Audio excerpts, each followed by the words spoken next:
With a mission to deliver fiscally responsible, highly dependable services to the citizens of our community and the region. With integrity and professionalism, this is the City of Albany Commission Meeting with Mayor Bo Duro, John Howard, Ward 1, Mayor Pro Tem Matt Fuller, Ward 2, BJ Fletcher, Ward 3, Chad Warbington, Ward 4, Bob Langstaff, Ward 5, Demetrius Young, Ward 6, with Interim City Manager Stephen Carter, City Clerk Sonia Tolbert, and City Attorney Nathan Davis. This is the City of Albany Commission Meeting.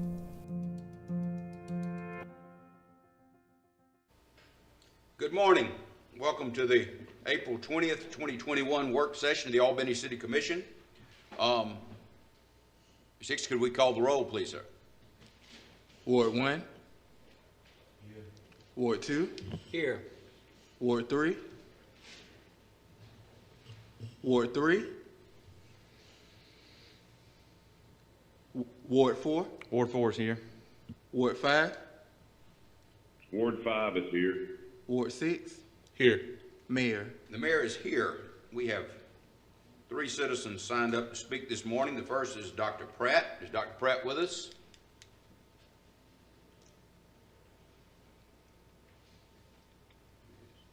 Is Dr. Pratt on the line? Okay. Next speaker is Mr. Darrell Scott regarding residential garbage fees. Mr. Scott with us? Yes, sir, I'm here. Good morning, Mr. Scott. Good morning, sir. All right, Mr. Scott, you have 5 minutes. And Okay. not to tell you how to use your time, but maybe if you give somebody, the public, some background on your issue, but you have the floor. Yes, sir, thank you. Good morning, Commissioners. My name is Darrell Scott. I am before you today to speak about the residential garbage fee that is assessed to all Albany water, gas, and light customers. I own a house located at 321 Cannon Avenue here in Albany, Georgia. I don't reside there, and I'm not a Georgia resident, but I maintain electric and water service there to prevent the home from decay and to maintain my security system. My monthly usage for electric and water demonstrate that no one is residing there. Upon purchasing the house in 2005, I requested to have the residential garbage fee removed from my bill since I don't live there and no one resides there. The charge was subsequently removed and my garbage container was also removed. I haven't had a garbage container for over 15 years. However, on my last bill, I noticed the charge was added back onto the bill. Now, I have contacted the City Utility Commission and the City Public Works Department by telephone on numerous occasions and was informed that a change to city ordinance is why the charge was added back onto the bill. However, after reviewing the ordinance in question, there has been no change to the ordinance since 2005. This ordinance refers to Albany's Comprehensive Solid Waste Ordinance. Chapter 52, Section 3B states, residential and commercial service. All single-family residential units in the city are required to utilize the solid waste collection service of the city for the disposition of refuse. My contention is that I don't have refuse as defined in the ordinance, which is Section 2 of Chapter 52. And I do not generate or need to dispose of refuse at that residence. The ordinance does not state anywhere that if a residence has electric and or water service, then the charge would be a part of the bill. I'm contending that I'm being charged for a service that I do not use and do not want and have demonstrated as such. I'm requesting that you, the City Commission, give guidance to the appropriate agencies that people who have a demonstrated vacated property regardless if they have other city services or not, should not be charged the residential garbage fee. If this is not possible, then please consider a base charge for those who have demonstrated that the property is vacant for residential garbage service. My bill amount has always been between $30 to $40 monthly, and now the residential garbage fee is almost $32 alone. This charge now makes up a large unfair proportion of the bill. People who do not utilize the service should not be charged the same as those who fully utilize the service. For example, like myself, those like myself can be charged a base charge much lower than the current fee for residential garbage service. With that, I would like to thank you for your time and your consideration in this matter. Thank you, Mr. Scott. Hold on. Commissioner Howard, any questions for Mr. Scott? No question, Mr. Scott. Thank you for bringing that to the commissioner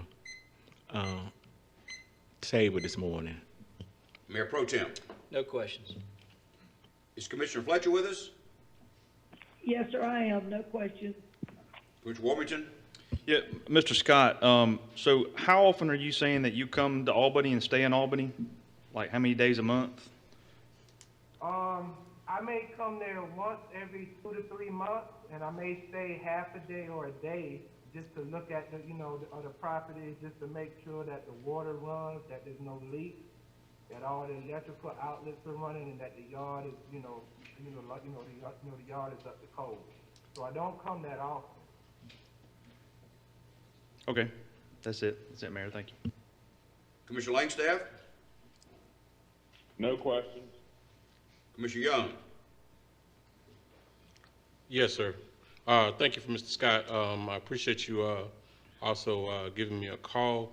And as I, expressed to you on the phone, I think the previous ordinance, and this is just kind of for the edification of the public, was, probably determined on a basis that solid waste or the disposal of solid waste is a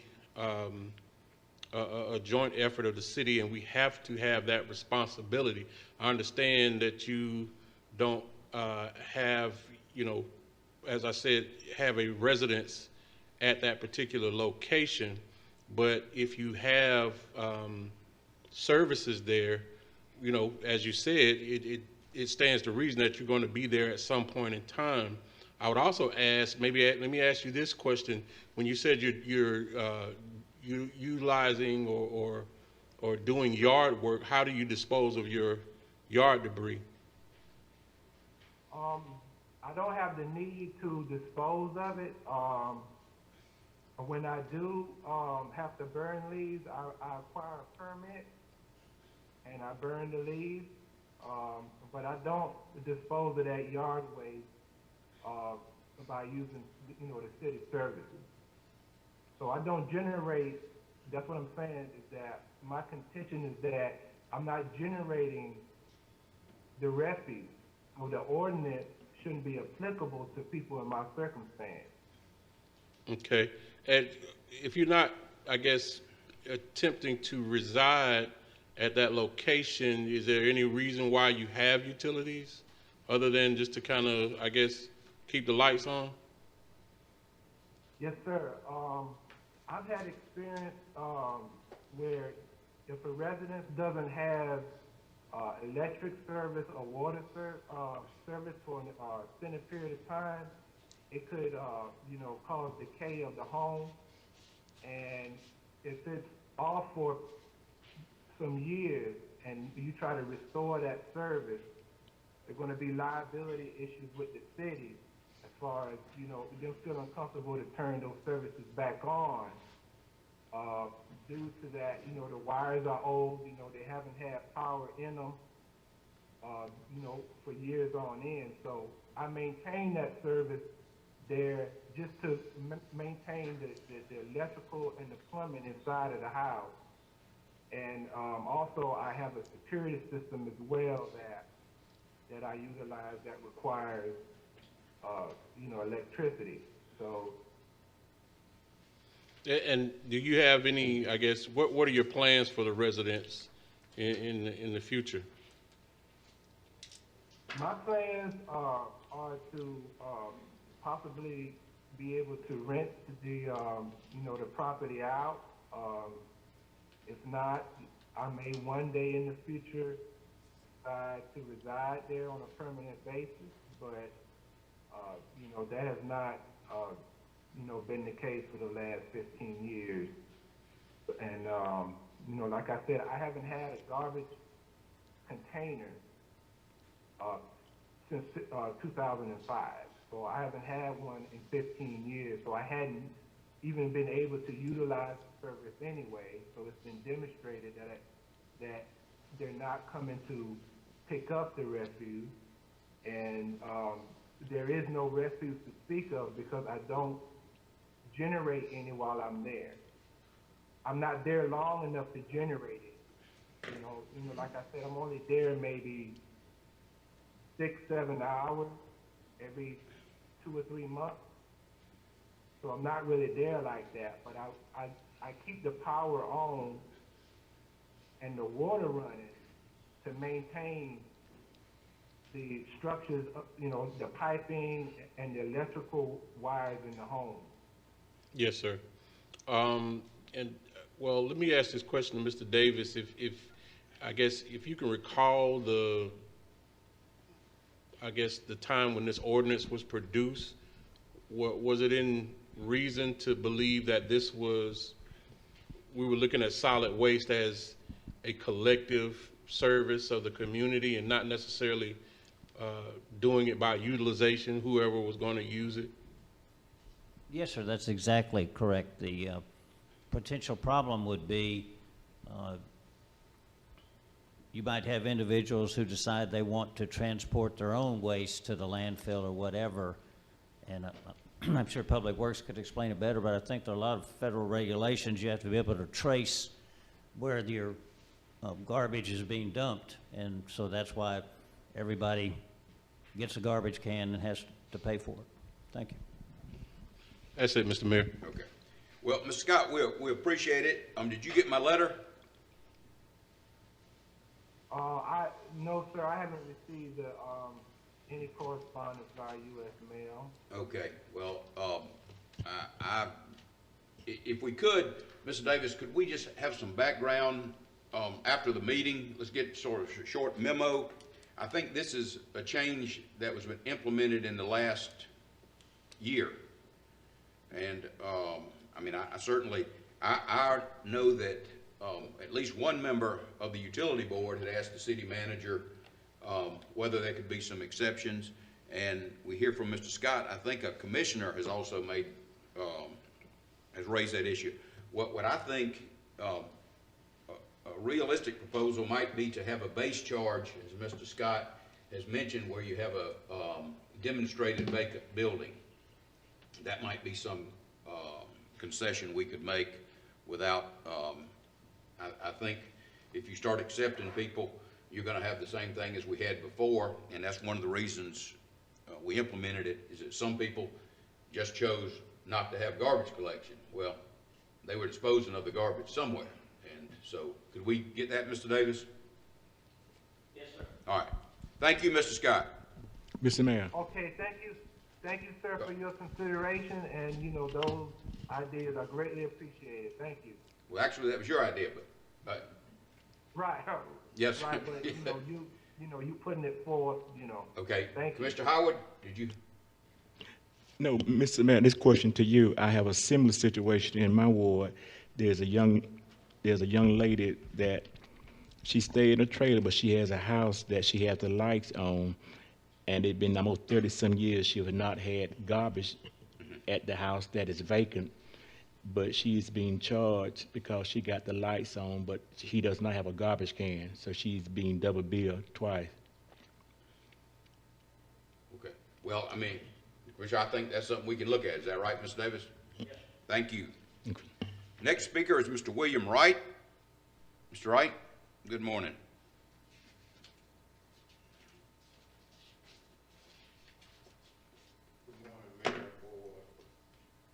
Scarlett, Mr. Davis' office.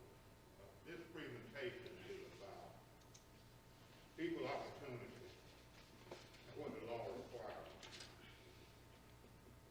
It deals with the subject of procurement of the city buying goods and services. As a background, the city of Albany has spent about $325 million a year. When you add the school board and the county, these three governments collect about $1 billion and spend it every 14 months. The demographics detail about 80% of the population is African American or black, and yet we do not get any return on that. So that's what this presentation is about. How can we live up to the requirement and do more than put lip service out there, such as the procurement office has a little slogan, we encourage minority business. That is a joke. You can encourage the H out of someone, but if you do not put any action behind it, it is worthless. And that's what the city, the county, and board of education is doing. In your handout on page 10, this is a mechanism for financing minority business enterprise office that started about 2001. And for your information, your presenter and about 4 other individuals were the one who drafted the original minority business program for the city and the county and the school board back in 1980. So I have a little bit of understanding how it's supposed to work. What page 10 details how do you finance this office?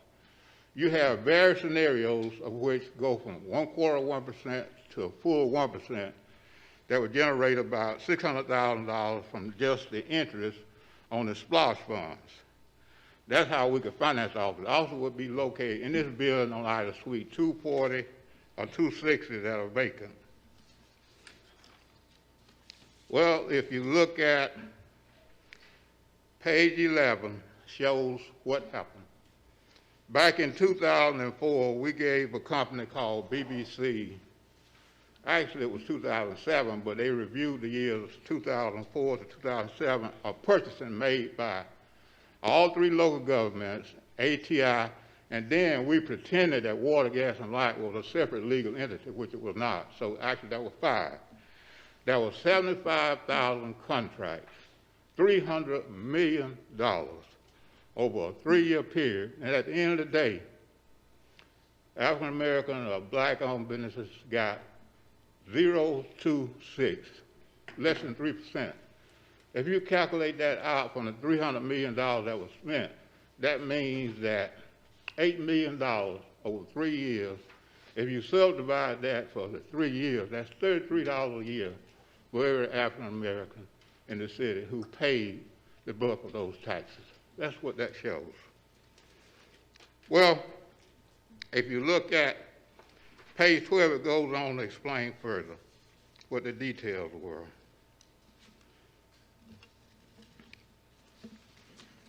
Here is sort of, BBC tried to give an excuse saying that most of the black-owned businesses are small and blase, blase.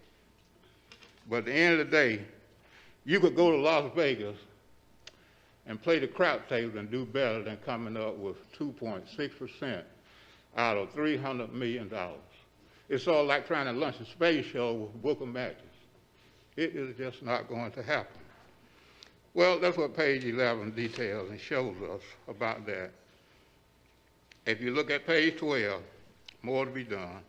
Page 13 shows 12 recommendations that were made. Excuse me.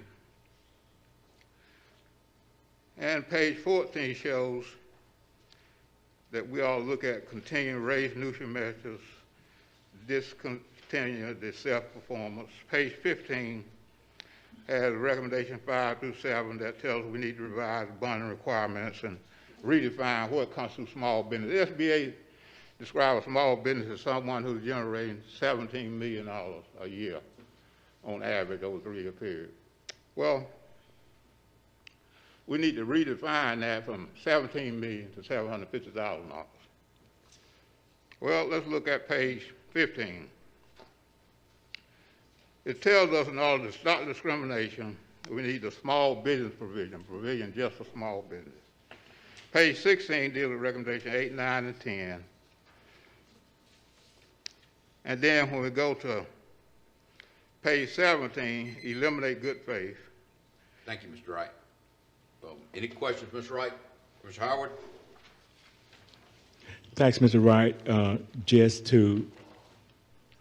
for the public information, at the retreat we had last month, that it was on the agenda that the mayor was going to write a letter to the school board and to Dougherty County Commissioner to ask them that in fiscal year 2021-22 that the three bodies come together and we establish a minority procurement, and we're hoping that once the mayor submit the letter to the school board and to the Dougherty County Commission, that they will see fit that we do a consortium together as the three entities and establish a minority procurement office. So it's in the making, I guess, when the mayor write the letter, that what this board is looking forward to doing, hoping that we can come as a unit and establish this minority procurement office in Albany, Georgia. So I'm just waiting on the letter that he's going to draft to the school board and the county commissioner.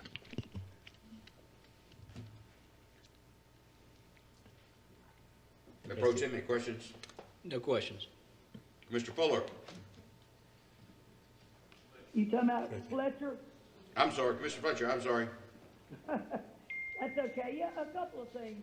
Mr. Wright, I see you get up here and I try to read and follow your facts. And so I'm going to tell you the last couple of weeks I've really just been watching a lot of the construction that's going around town, who's doing it, et cetera. And like on page 12, now first I'll go with page 12 where you said 27% of local firms are minority or woman-owned.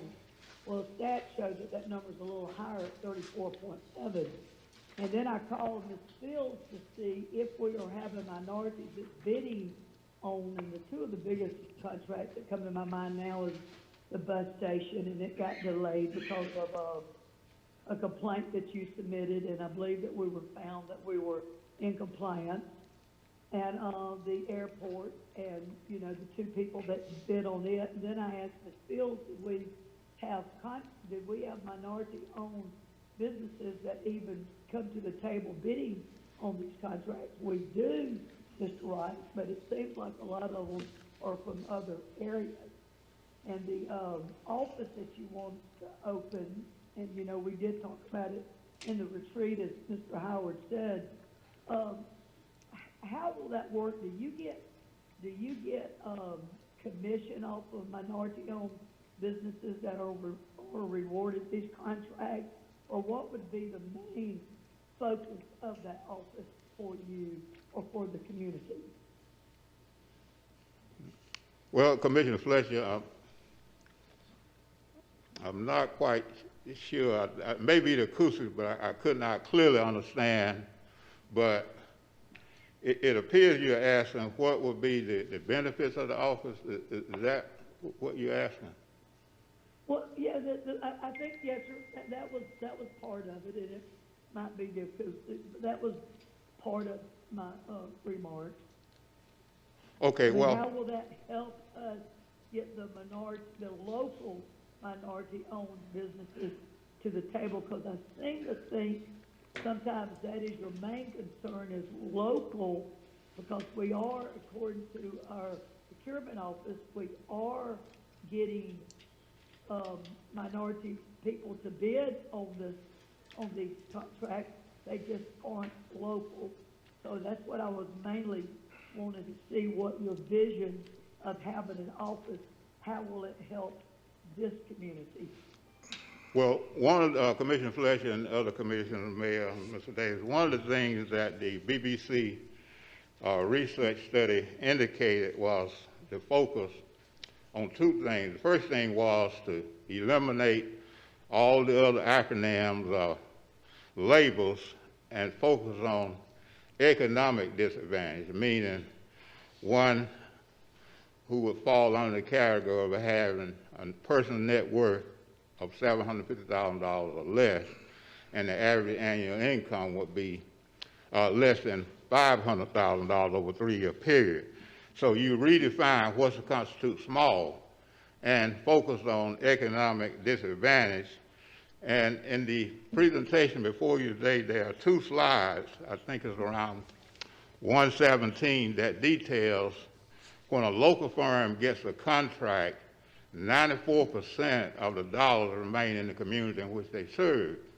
When a non-local firm gets a contract, only 3%, 23% at least, retains here. So that's one of the benefits. And then the other thing is, from the study that was done by BBC, there were 1,000 businesses. And these 1,000 businesses, 27% was small business, and some of them was non-minority females, 27%.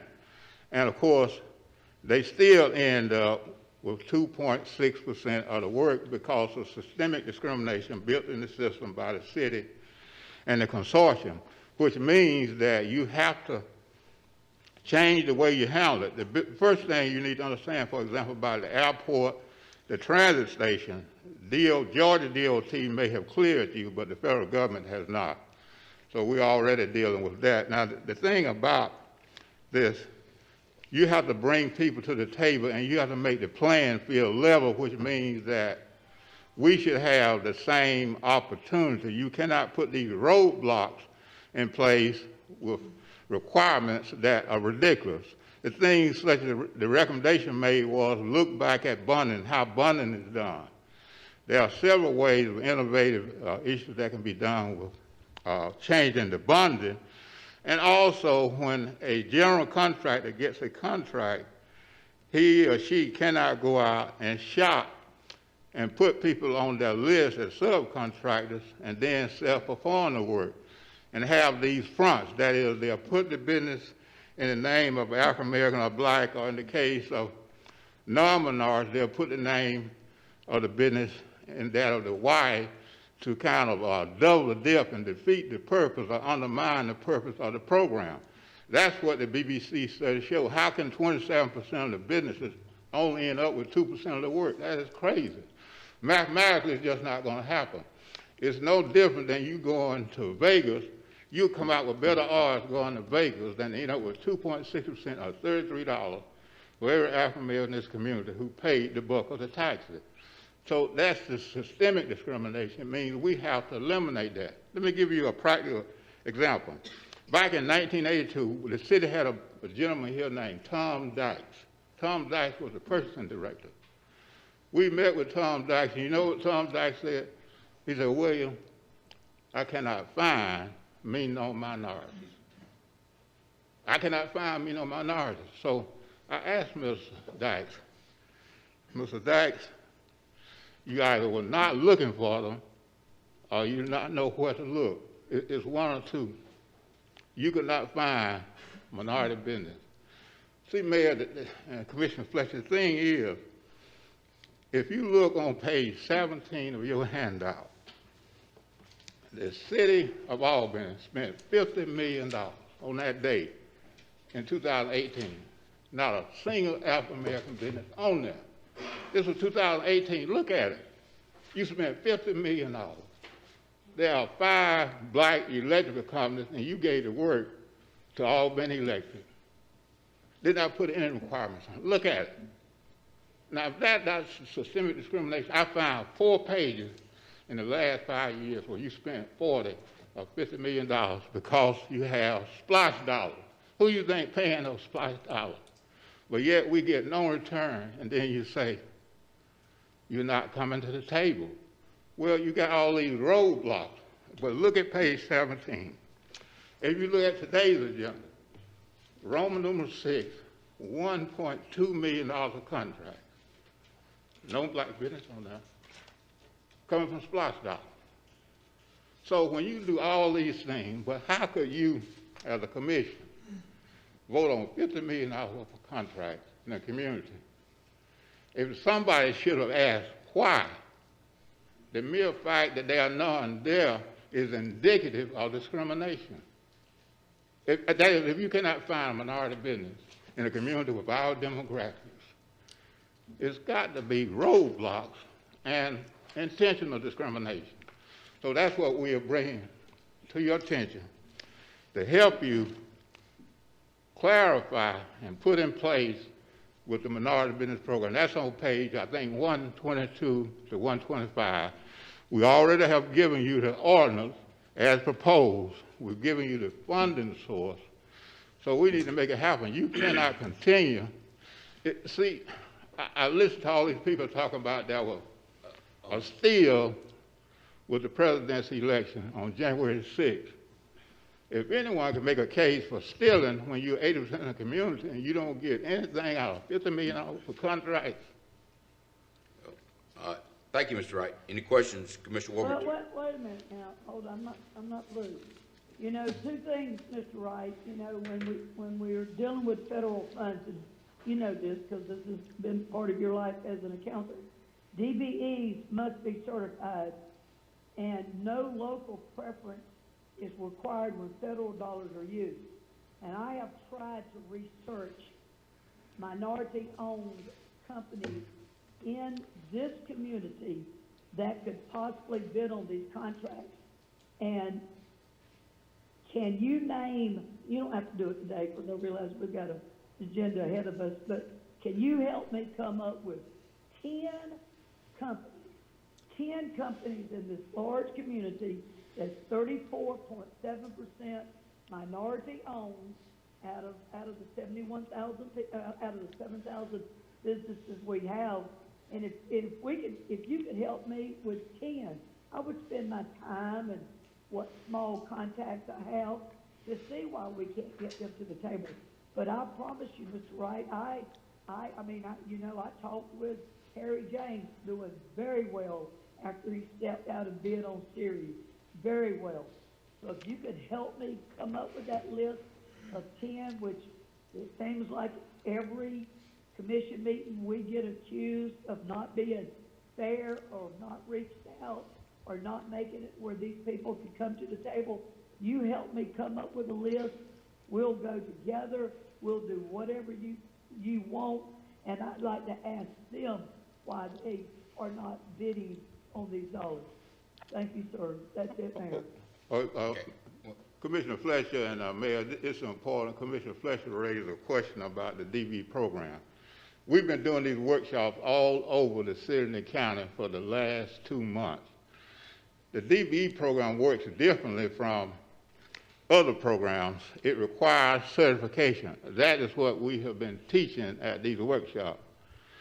Commissioner Young, Commissioner Howard have been at these workshops. We spent a great deal of time, but what the DOT does is you get certified, and what the city of Albany, like so many cities across the country, have failed to do and understand the program. When you become certified, that means you got a license to practice anywhere in the United States of America with that certification. And the way you have to do it, the way you keep it local, is that every time the city gets ready to do a job, like the airport, like the bus terminal, you cannot just go out there and conjure up a plan. You have to do a market study based on where you have spent 80% of your money in the last time you did a contract. If you do that market study, it's going to detail and hone in back on the community where those businesses are located. So it keeps it regional by the fact that you have to do a market study. The city has just been conjuring up numbers and throwing them out, 10%, 3%, 5%. It is not legal. That's what the complaint was about, and you're going to find out that Georgia DOT cannot exonerate you. You have to have federal clearance in this program. The market study looks at where 80% of the dollars were spent by the city or any other entity of the 80,000 that are in the United States. Once you look at that, then it hones down and identifies what NACO, that is, what is their specialty. What were they doing? Were they plastering? Were they hanging sheetrock? Were they carpenters? Were they brick masons? And then it localized it based on where the money was spent. And that's where you come up with your money, the amount of your DB goal, not the mess that the city has been doing. And so many others all across the country, as we explained to DOT. You cannot do it the way the city of Albany has been doing.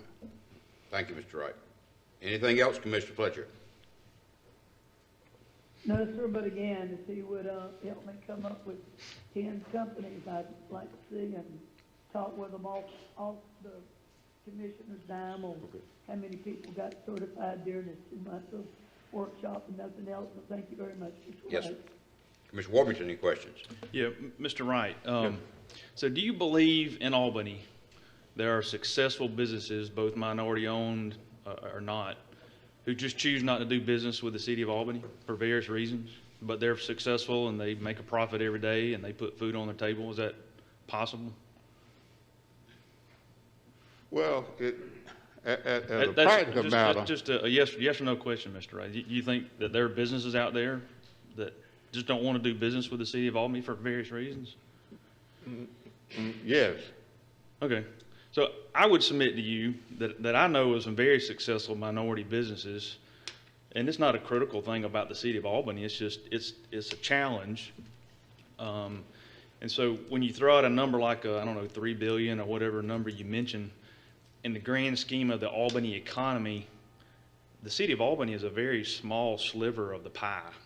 There's so much other spending, so much other construction, there's so much other, and so to label that sector of businesses to say, you know, to say they've got to get into the city of Albany to make ends meet. No, there's people making ends meet without the city of Albany. And so I would submit to you, Mr. Wright, in today's agenda, and this is kind of homework for you, we're going to be voting on speed tables. It's like $18,000 speed table project. That would be, in today's world, I can't fix the past. I can't, you know, I wasn't a part of all the numbers you're talking, but in today's world, there's an $18,000 concrete speed table project that's going to go out on the street if we approve it. I know multiple concrete companies who wouldn't do a $100,000 concrete job, but they would do a driveway, 2 driveways. That's what they do every day. They're in the private sector. They're very successful doing concrete. Can you get some minority concrete companies to bid on that $18,000 speed table job that we're going to consider today? Could you do that? Well, Commissioner Warrington, Mayor and Commission, the scenario you painted, it is possible, but a study was done by the federal government back in 2009 as to why, and to answer your question, the question was why minority businesses favor, well, not all minority business, small business favor government contracting, because they do not realistically expect the systemic discrimination with the government as in the private sector. All you got to do is go to Mr. Forget's office and look at the building and the contract been done. Very seldom you see a minority business where they're building a Kmart or Walmart or any kind of structure where they detail out who's a part of their subs, and you're not going to find people that look like me. That's because of systemic discrimination in there, so that's why they flock to government, because they do not expect it to be cantilever to a playing field that's level. See, they expect the government to do halfway right, or at least pretend or represent or misrepresent that they're going to do right, but they know if they go out there and get with Charlie, and I'm not blasting Jim Boyd and any other kind, but Jim Boyd will make his own rules. But if they come to the city of Albany, the Dougherty County Commission, Board of Education, the federal government, the state government, they expect the playing field to be halfway fair. So that's why they go there. Yeah, and I agree, Mr. Wright. So what I asked for your help, and I've already emailed Ms. Yvette even before this meeting, when this agenda item comes up, and it's going to come before us next month, and we have a list of contractors that bid on this job, will you try your best and help to try to get some minority participation in that bid? And if we come here and there's one contractor that bid on it, will you share with us why didn't more people bid on it? What were the obstacles? What was the problem? Because $18,000, if you're in the concrete world, we should get pretty good participation at that level of work. So I was just going to give you that. That's something that's on our agenda today. It'll come up next month. And for me, that would give me a real-time idea of what's going on, why would folks not bid on that? And you know, can't correct the past, but certainly can correct the present and the future, and that would be something that's currently going to be considered within the next month. That would help. And even with Ms. Fields, I've already indicated to her that we need to try to encourage, get folks to bid on that work that's going out, that's on our agenda. So could you help us with that?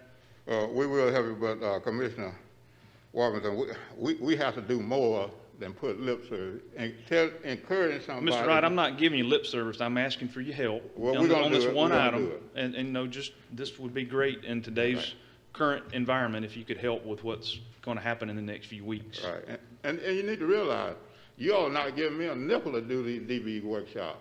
That's the city's responsibility. You're not giving me a nickel? Mayor, that's all I got, Mayor. Okay, thank you, Mr. Wright. Commissioner Langstaff, any questions? No question. Commissioner Young? Yes, sir. Thank you, Mr. Wright. And I would reiterate what Commissioner Howard was saying, that we are making moves and strides to put some things in place for the office, because what you've outlined is, and the discussion that we had, is exactly why we need the office. I don't know if it was last meeting, the meeting before that, Commissioner Warburton himself outlined some ways we could break up contracts and break up things that would help us facilitate more minority participation in these contracts that are so large that they put them out on the streets. And, you know, you get one major contractor and nobody gets a chance to get in on any of the small stuff. That's one of the reasons we need the office, so people can go out and find those opportunities. It's not your job. It's the city's job. In a community that is 77% black, there should be someone responsible for trying to find out where the inequities are and how we solve them. And that work has been going on. I don't know if Ms. Brown is on the line, but her, along with Sherelle Bird with Sirwega Rising, had just finished a program with small minority businesses who got certified with LLCs and the different paperwork that is required. I don't know if it was DBE certification, but there are some things that are going on that are helping small businesses get qualified to do those type of things. But again, we're talking about outside agencies. We're talking about folks like Mr. Wright who are doing these things, holding these workshops, but sometime in the past, somebody thought that there was no reason to do that. And we're looking at, as Mr. Wright said, very low participation.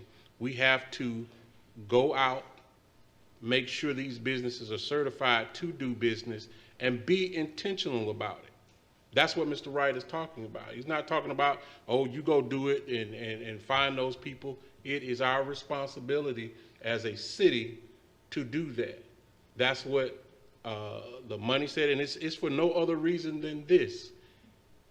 Taxpayer money is paid by the bulk of citizens. Those citizens are 77% black, and that's no shade on any other groups or anybody white. That's what the demographics say.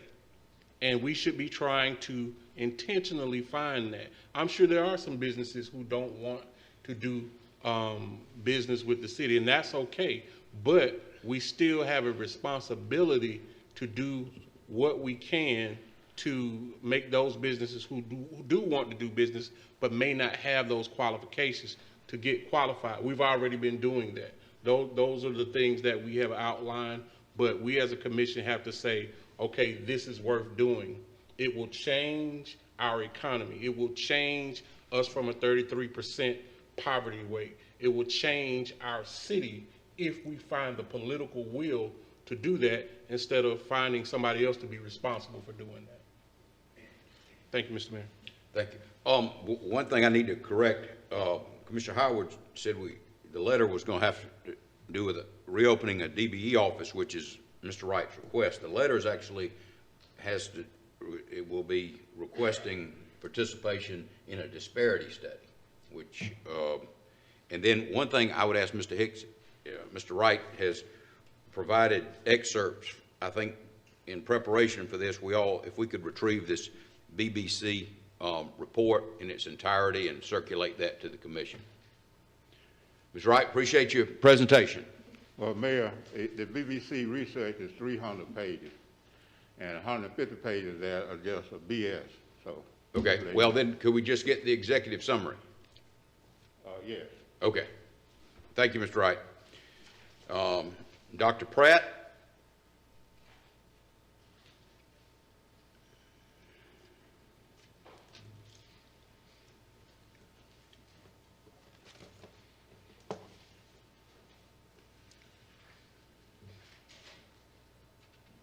Good morning. Good morning.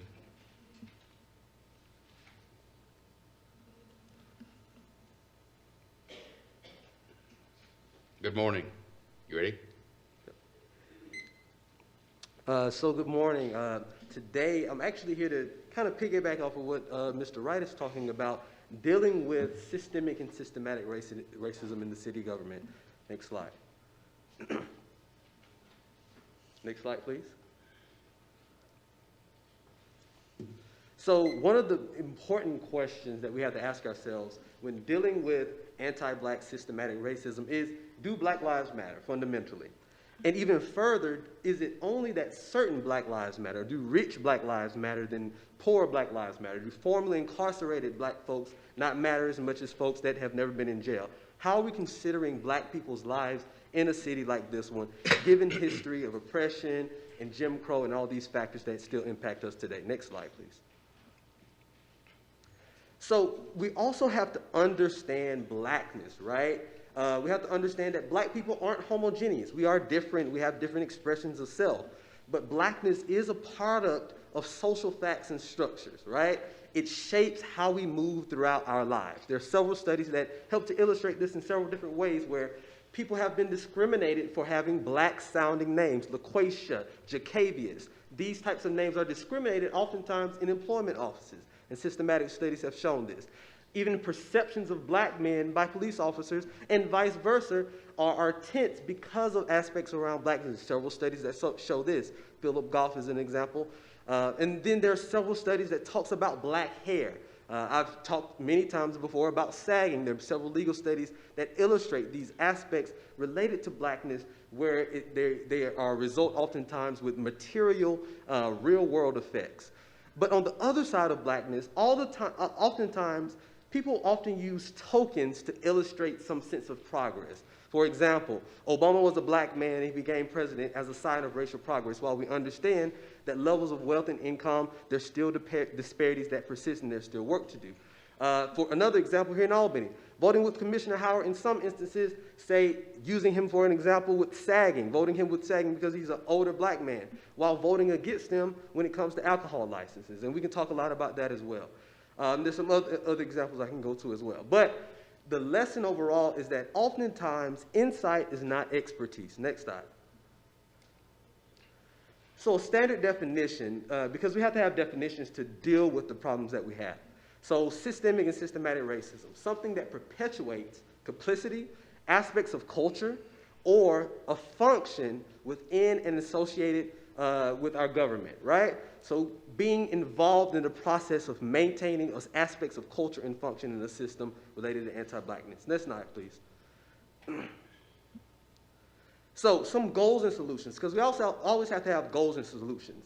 Mr. Wright kind of nudged that we have to be intentional. We have to be intentionally anti-racist, not just say, I'm not racist, and reckon with history. Some solutions include educate yourself on racism in the United States and locally. Commissioner Fletcher, Mayor Hubbard at the time, and Chief Persley, they went to a seminar that looked at the history of policing and how that legacy impacts us today.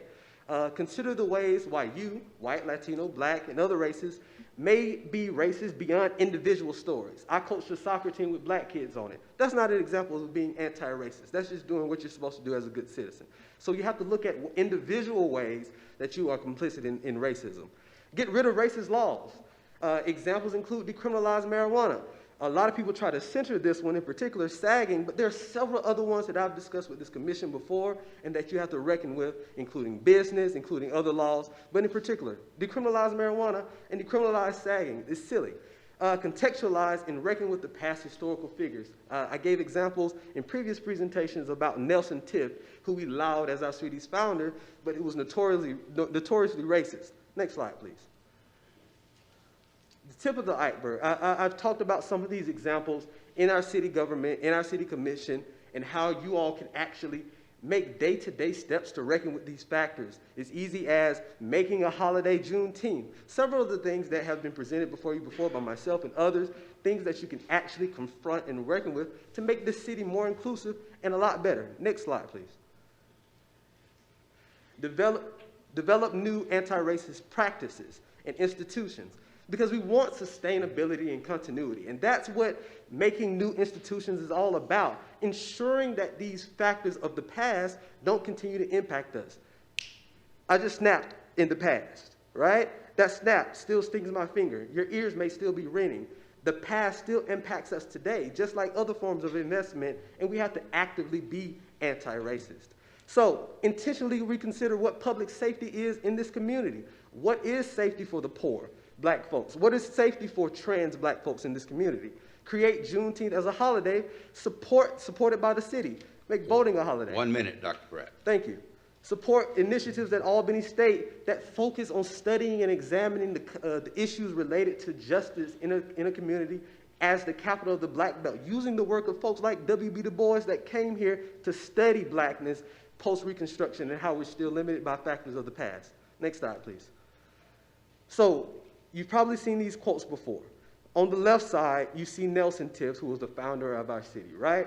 This is the language that he used. This is a culture that he kind of reinforced in the area during his founding as a commissioner, as a mayor, as someone that represented us in the state, and we laud him to this day. We lift him up to this day.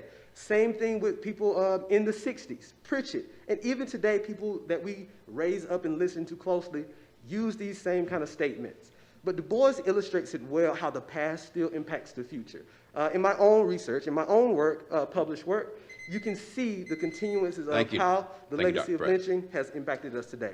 I look forward to having your questions. You can go to the last slide. Mr. Howard. Thanks, Dr. Pratt, for your observation and your critique of issues that we must address. Thank you very kindly for your research. Absolutely. Thank you, Commissioner Howard. Mayor Pro Tem. No questions. Mr. Fletcher. No questions. Commissioner Warmington. I was going to ask Dr. Pratt if there's a way we could get this presentation, maybe if you could send it to the clerk or send it to us individually. I'd love to have this, to be able to refer to it. You got any questions? Not at the moment, but if you could send that to us, it is a lot of information to digest, but I'd like to get a copy of it if you could. All right. Thank you. Commissioner Langstaff. No questions. Commissioner Young. Oh, thank you for your presentation, Mr. Pratt. These are not easy conversations, and I think that's the biggest part of this. And I appreciate your courageousness in bringing this to the commission. That's not a small thing. A lot of people like to look at it as, coming up and being a blowhard, but for a person to come up here and talk about those things, especially in today's climate, especially what we're going to have to deal with probably in the coming days with this verdict coming out, it's not a small feat. And for people like yourself who are doing the work, I know that's a heavy lift to your spirit as well. So I just want to appreciate you doing this. The other question I will ask is kind of along the lines of what Mr. Warburton asked. Did I think you said you were going to be probably doing a class on this, I thought, at one point in time? I would be glad to, but no, I teach research methods at Albany State and talk about racism and all these things in the government, but no, I don't have any classes planned. Okay. There is an initiative to get a center here that would provide us better insight on culture and violence in this region, and have these kind of conversations to productively create new policies. Okay, I would definitely love to see that, I would definitely support that if we could, you know, kind of get that going, because again, in these days and times that we're dealing with now, I think that's important. I think that's important for our city to move forward. Thank you, sir. Thank you. I appreciate your question. I think, go ahead, Mr. Mayor, I'm sorry. No. I was just going to say, I appreciate your question. I think those are the types of conversations and questions we can ask. And the noticeable silence by white people on this commission is evidence of being complicit in maintaining systematic racism. These are opportunities to ask those critical questions, as you see here, to really dig and understand what's going on and how to solve it. Those types of conversations. Thank you, Dr. Pratt. Questions by you, Mayor? No, sir. And that just, again, reinforces the issue. People will mention George Floyd's name, Black Lives Matter, in these aspects, but won't productively have the work and do the work in order to change racism in this city. So thank you for letting me present. Hope to see you again, and hope we can change some of these policies. Thank you. The next item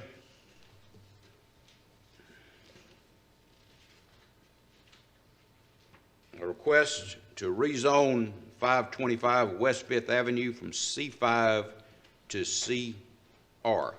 Mr. Forgy?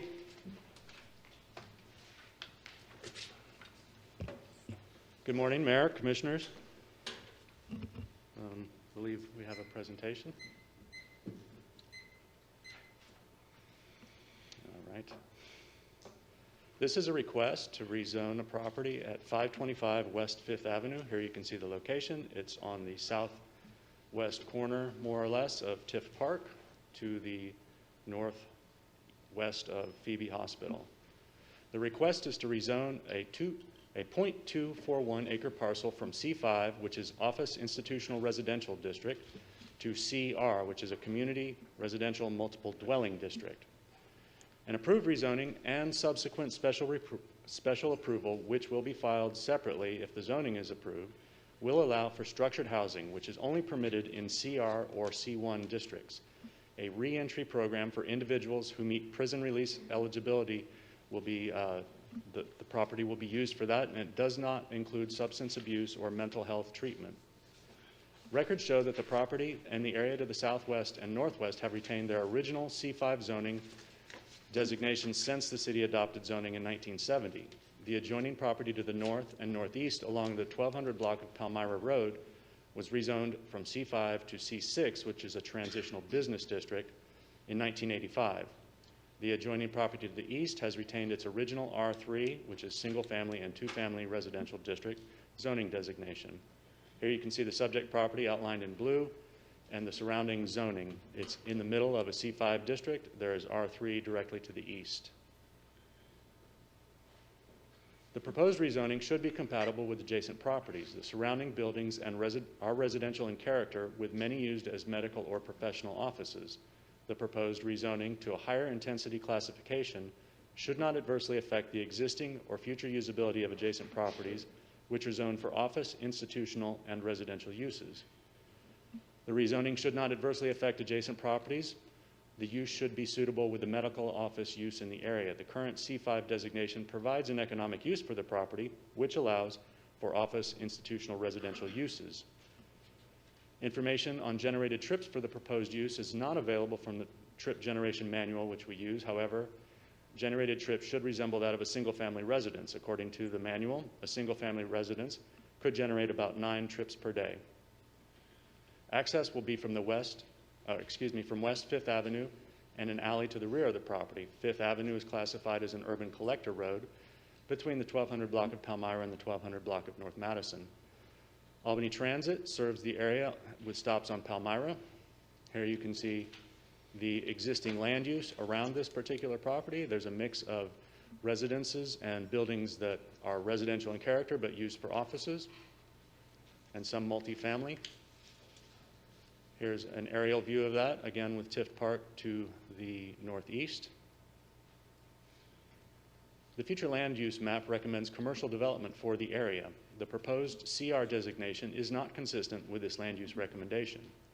However, this type of use is allowed in both CR and C1, which is commercial. The applicant's request is for a classification which is more restrictive and fits the general area. So a C1 request would have been appropriate for this use also, but we felt that a CR would be more restrictive and more in keeping with the neighborhood. The need for this type of housing is supported by the housing element of the city's comprehensive plan, which states the following: transition and permanent housing is supported by the city and county, and is important that the city and county construct or launch new transitional and permanent housing programs in combination with preventative efforts. The city and county rely heavily on nonprofits to carry out many activities associated with the homeless and special needs population, since funding is very limited. Many of these services must be coordinated through the hospitals, jails, and mental health facilities, since many of these individuals are being released and mainstreamed back into society with little to no support system and very limited resources. The CR designation meets a housing need identified in the comprehensive plan. Staff did not identify any additional existing or changing conditions that support the approval or disapproval of the rezoning application. The Planning Commission recommended approval to rezone from C5, Office Institutional Residential District, to CR, Community Residential Multiple Dwelling District. That concludes the presentation. If you have any questions. Thank you, Ms. Forgy. Any questions? Ms. Howard? Good morning, Good Mr. morning. Paul. How you doing this morning? Fine, thank you. This this house that's located at 525 West Fifth Avenue, do you know the last time it was occupied? Our records show that it was used as as housing for pregnant women or single mothers, I believe, prior to this request. In the past? Yes. Okay. And can you go back and put that slide up, says something about mental health and substance abuse? This one? Yes. I think it's one back further. Okay.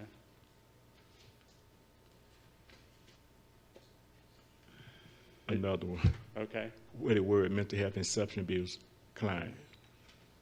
Well,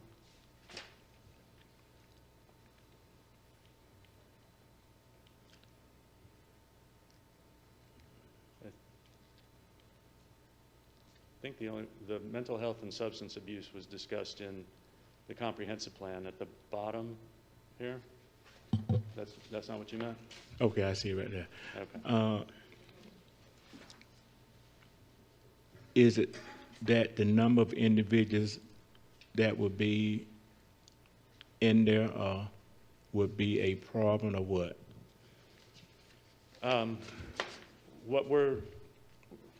What the proposal is right now is to allow for the use. The number would be restricted by the state. When they apply for their license, the state would look at how many rooms they have, how much space they have, to determine how many people could be supported. I believe the applicant said she's looking at 8 people. I believe they're here and they could answer that question, but the state would restrict how many people could be in there. That number's not contained in the zoning ordinance. Okay, that's it. Thank you, Mayor. Mayor Pro Tem? Yes, good morning, Paul. Good morning. Said the future land map, the proposed CR designation is not consistent with this recommendation? That's correct. Okay. All right, that's all right now. Thank you. Mm-hmm. Commissioner Fletcher? No questions. Commissioner Warburton? Yeah, Mr. Forgy, so they're wanting to go to CR, but even if they got CR, they still have to get a special approval? That's correct. It would go to the Planning Commission and then you all again. So why didn't they do all this all at one time? They would have had to pay more for that, and they wanted to test the waters to see if this would be passed rather than paying for both at the same time. That's my assumption. That's often why people do it in 2 steps. So the challenge would be is if they're indicating a use that they're not particularly zoning for, they could get the CR and go do something completely different. But they're indicating they're doing something. It just seems really confusing, the approach that they're taking, because they don't have to go for, if they got the CR, they don't have to go for special approval. They could stick with the CR, and then you're like, we just zoned something for a purpose that they didn't follow through with. Right. Well, certainly, if that's a concern, it could be restricted to the use that they're proposing. It couldn't be dependent on them getting special approval because it would be zoned to CR, but you could allow for the existing use plus this use that they're proposing. if you grant CR, and just limit it to that. But it is a residential zone. CR is a residential zone, so it does allow for residential.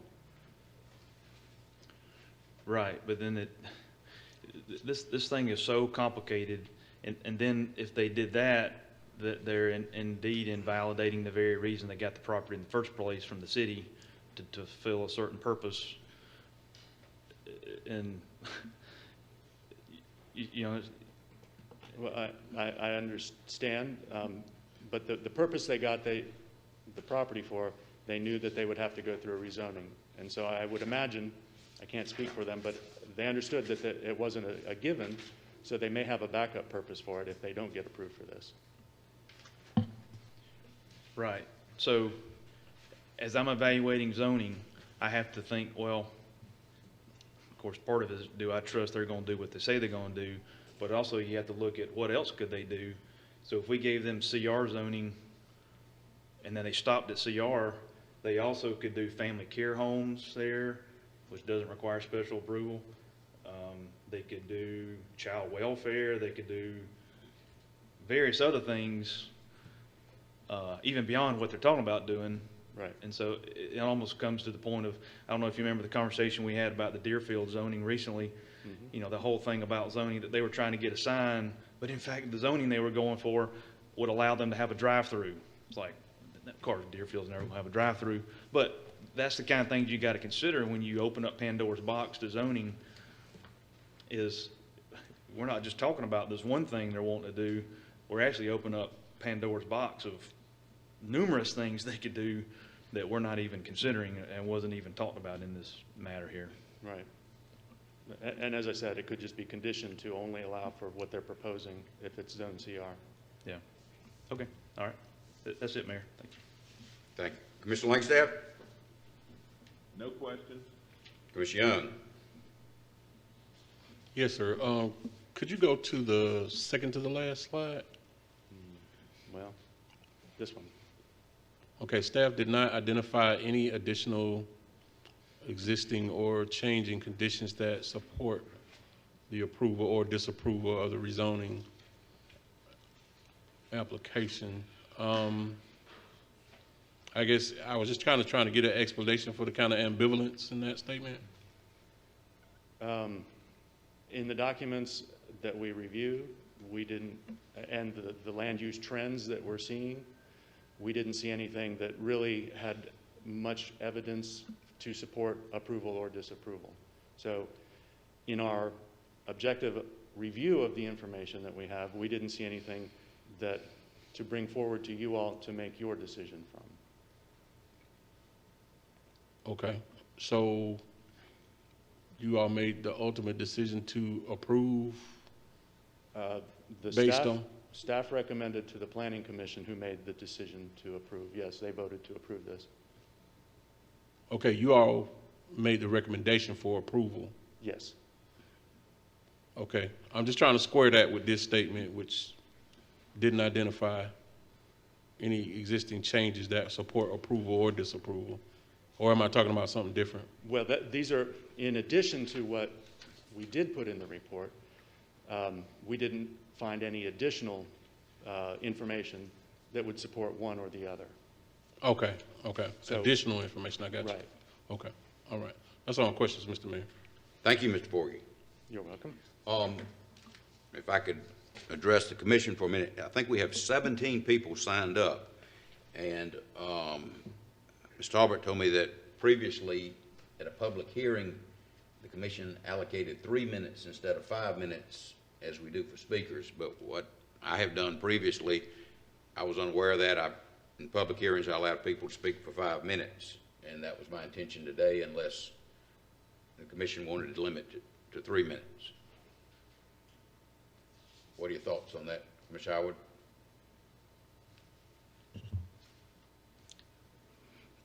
I would say limit to 3 minutes and let, the 17 individuals speak. Okay. Mayor Pro Tem? I would say let's be consistent. If in our previous hearings, if we've done 5, let's keep it at 5. Okay. Well, what I said is,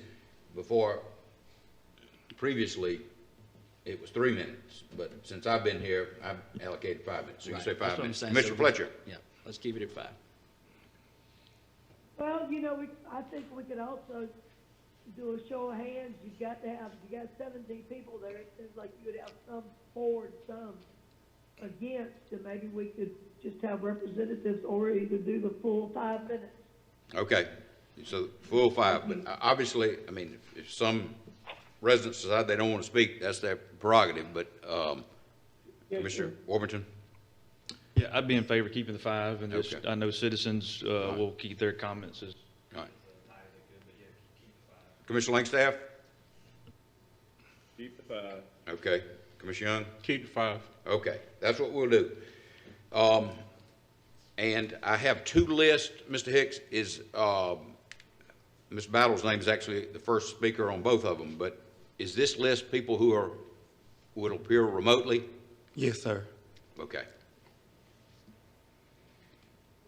All right. Well, Ms. Battle is the first speaker signed up on both lists, and we can start with Ms. Battle.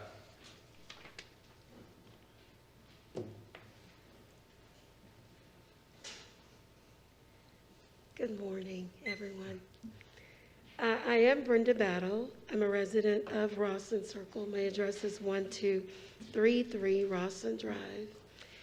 And I'm not going to go into, of course, the crime and all of the things that we all kind of know that would pose devaluing my property.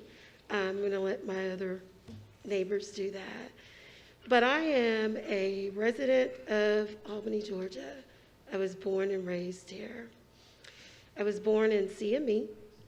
What a way to be brought into the world in a neighborhood with the initials known as crime, murder, and execution. I was born in CME, and we moved on up, my family, to the south side of town, where I lived as a child from the age of 3 to finishing high school at 606 Gaines. I moved away, went into the military. 3 years ago, decided I was coming back home. I was able to bring my professional occupation with me, work from home, and help build the economy in my beloved Albany, Georgia. I'm on Facebook a lot live, showing people that I know, that I grew up with, what life can be if you continue to dream and work hard. I grew up watching the community in which I lived and believing in the vision that I would one day live there. I took parts of lawns from other yards and decided my yard would look this way. I mean, the whole 9 yards of dreaming as a kid. I came back purchasing a home at 1233 Rawson Drive. So I'm live a lot to show people that I've grown up with, as well as young children, that you can have whatever you imagine if you work hard. My mother, a single parent, always said, work hard for what it is that you want. So prior to coming to Albany, I looked for properties in Sasser as well as Dawson.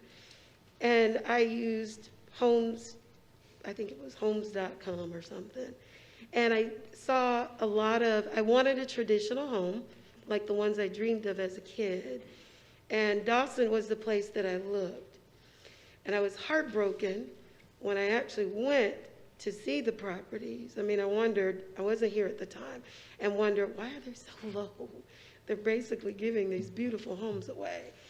So until I went and saw those beautiful historical homes, now, I can't think of the word, but anyway, they were all boarding houses. And, these little ladies that came, because there were 2 homes that I looked at with my realtor, and these little ladies just broke my heart, just trying to give me their homes, because they wanted a way out. So I decided to come home to try to be an asset to the community that I love. And today I'm here saying, please don't let my community turn into Dawson, Georgia. And Dawson, I'm sorry, no disrespect, but that's not the way I want to live. That's not the way any of my neighbors, friends want to live, and that's not the way any of you want to see the city. I've worked hard to get where I am, and I listen about businesses. I'm thinking I'm planning a business. So I'll be a minority business owner in Albany. 1 minute, Ms. Bell. But it's important that we preserve our historical district. It is important. And I thank you for the opportunity, and I will continue to be an example to the many people that live in Albany that have lost hope, that you can have whatever you imagine. Just believe and work hard. Thank you. Thank you, Ms. Battle. Excuse me, hold on. Any questions, Commissioner Howard? No question. I asked question when the last speaker come forward. Mayor Pro Tem? No questions, thank you. Commissioner Fletcher? Well, Ms. Brenda, I just was, so are you for the rezoning or not? I was unclear on really where you were trying to take us. Okay. I'm not for the rezoning. Okay, okay, thank you, ma'am. Sure. Have a good day. You too. Commissioner Warburton? Yeah, Ms. Ballin, just for context, you're 2 blocks away, 3 blocks away, approximately? Approximately, yes. Approximately 3 blocks? Yes. Okay, all right. Commissioner Langstaff? No question. Commissioner Young? Thank you, Ms. Battle. No questions. Thank you, Ms. Battle. Thank you. Our next speaker, this is the list of people who are going to appear remotely, is Mr. Will Gear. Is Mr. Gear with us? Can you hear me? Not well. I'm in a remote area. If you can't hear me, please just follow along with the information that I provided. Okay, hold on a second. I'll go ahead and begin when you... Do we have Mr. Gear's presentation?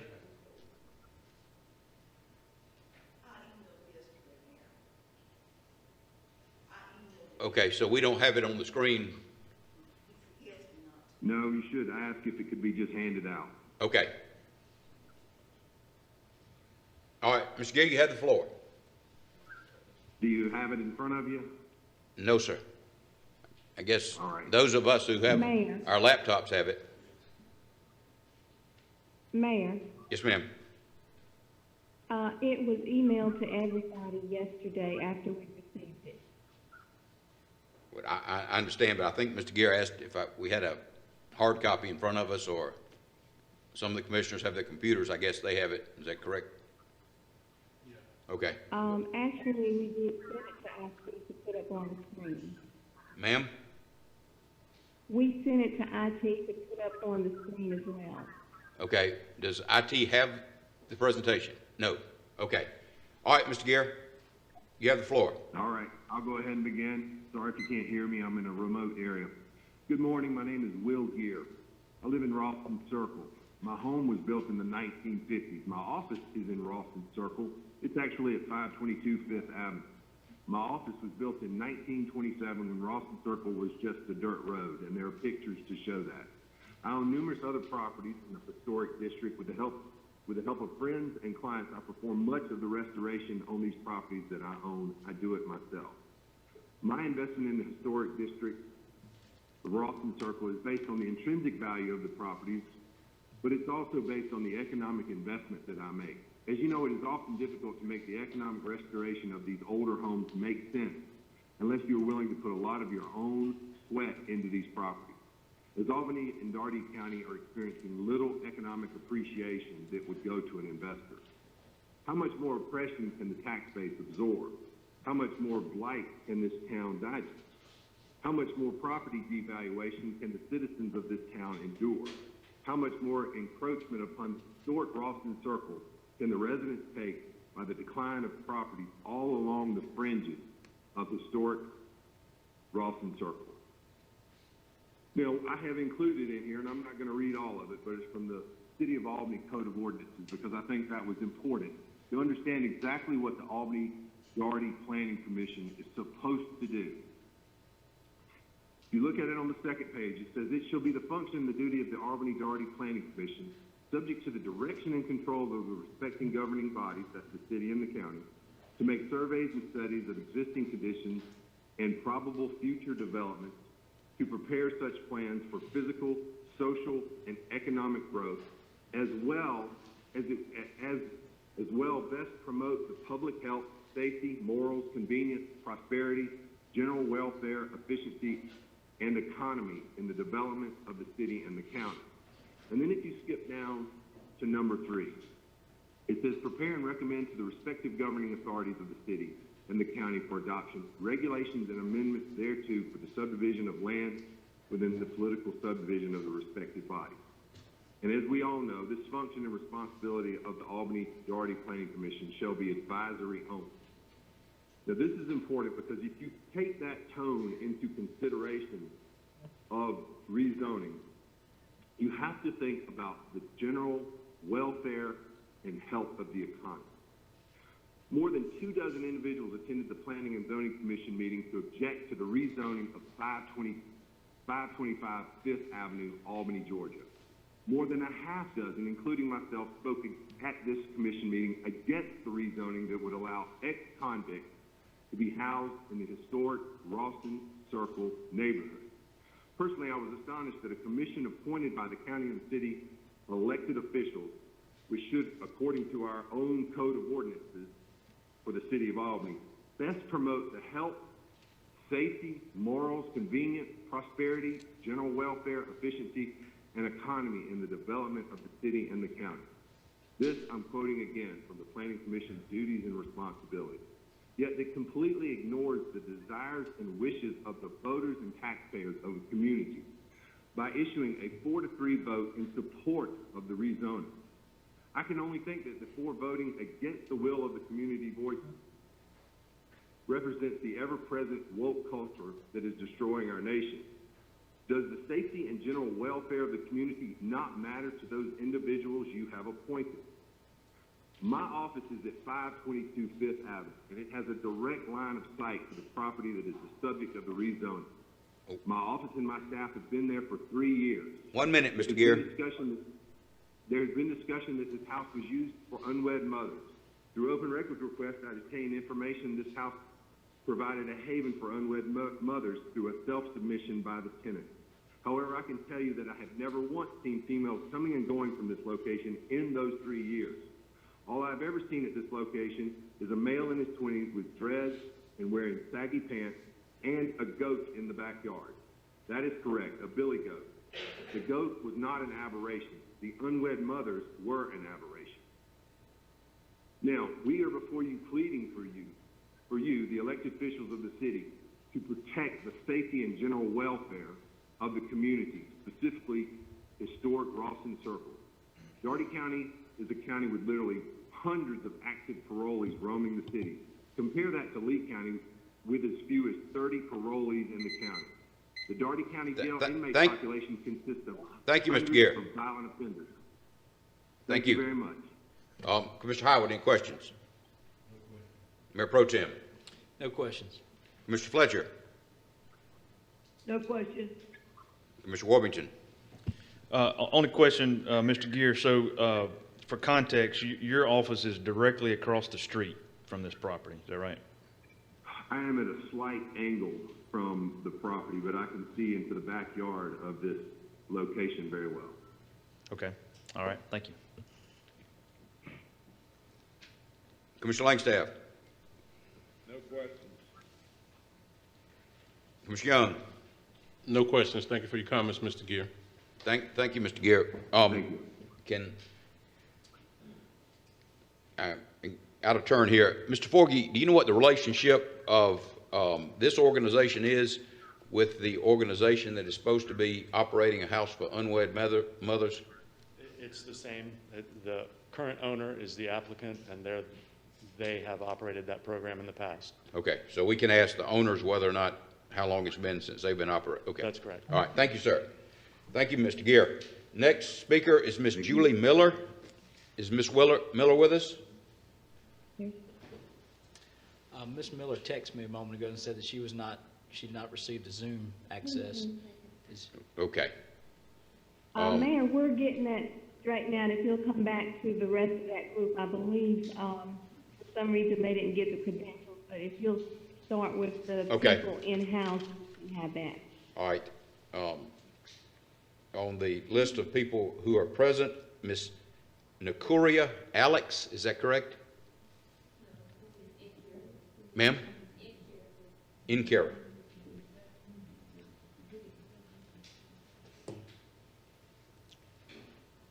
Good morning, how y'all doing? Good morning. I really love something, y'all. Miss Collins is my mother, biologically, and I also help her with the business. So yeah, I will read what I wrote. I would like to start off by saying, we cannot change what we are not aware of, and once we are aware, we cannot help but change, and that's quoted from Sheryl Sandberg. Initially, I felt the need to write responses to many allegations surrounding the safe house and what Ms. Collins, AKA my mother, was planning to do with it. However, after hearing the arguments that were being brought to the case, I instantly knew what I really needed to write about, and that was acceptance.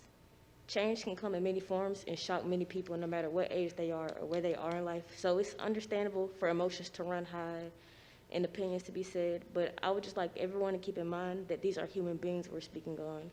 Women that aren't perfect, just as we aren't, but they deserve a second chance. Should stereotypes really be getting thrown around about someone who you haven't met?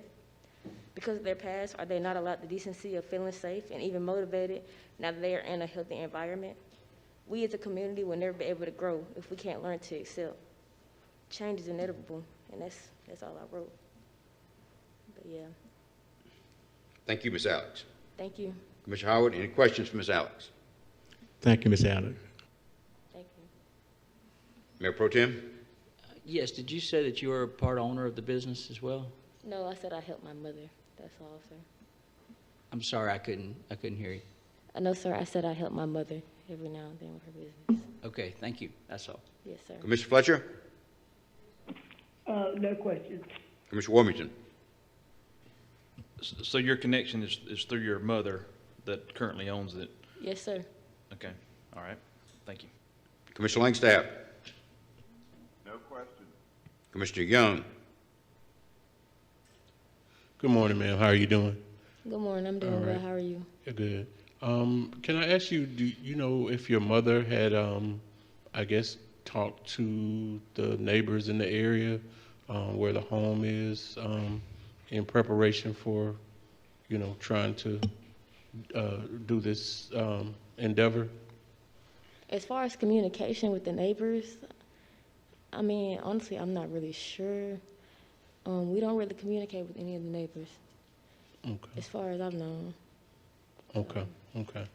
And I only bring up that point, we've had this situation several times now where someone seeking, to do something like this in a neighborhood does not kind of talk with the neighborhood. And I think that's kind of where, individuals or groups who are attempting to do these things, and I know they want to, be a help to people and they want to serve a need in the community, but I think you need to, again, speak with the neighborhood you're trying to, locate yourself in, and I think we also as a city need to kind of look for opportunities because we do need these services, we definitely do, and but we should be able to find a solution to locate where these facilities can go. So thank you, ma'am, for coming this morning. Yes, sir. Thank you. Thank you, Ms. Alex. Next speaker is Ms. Tracy Coleman here.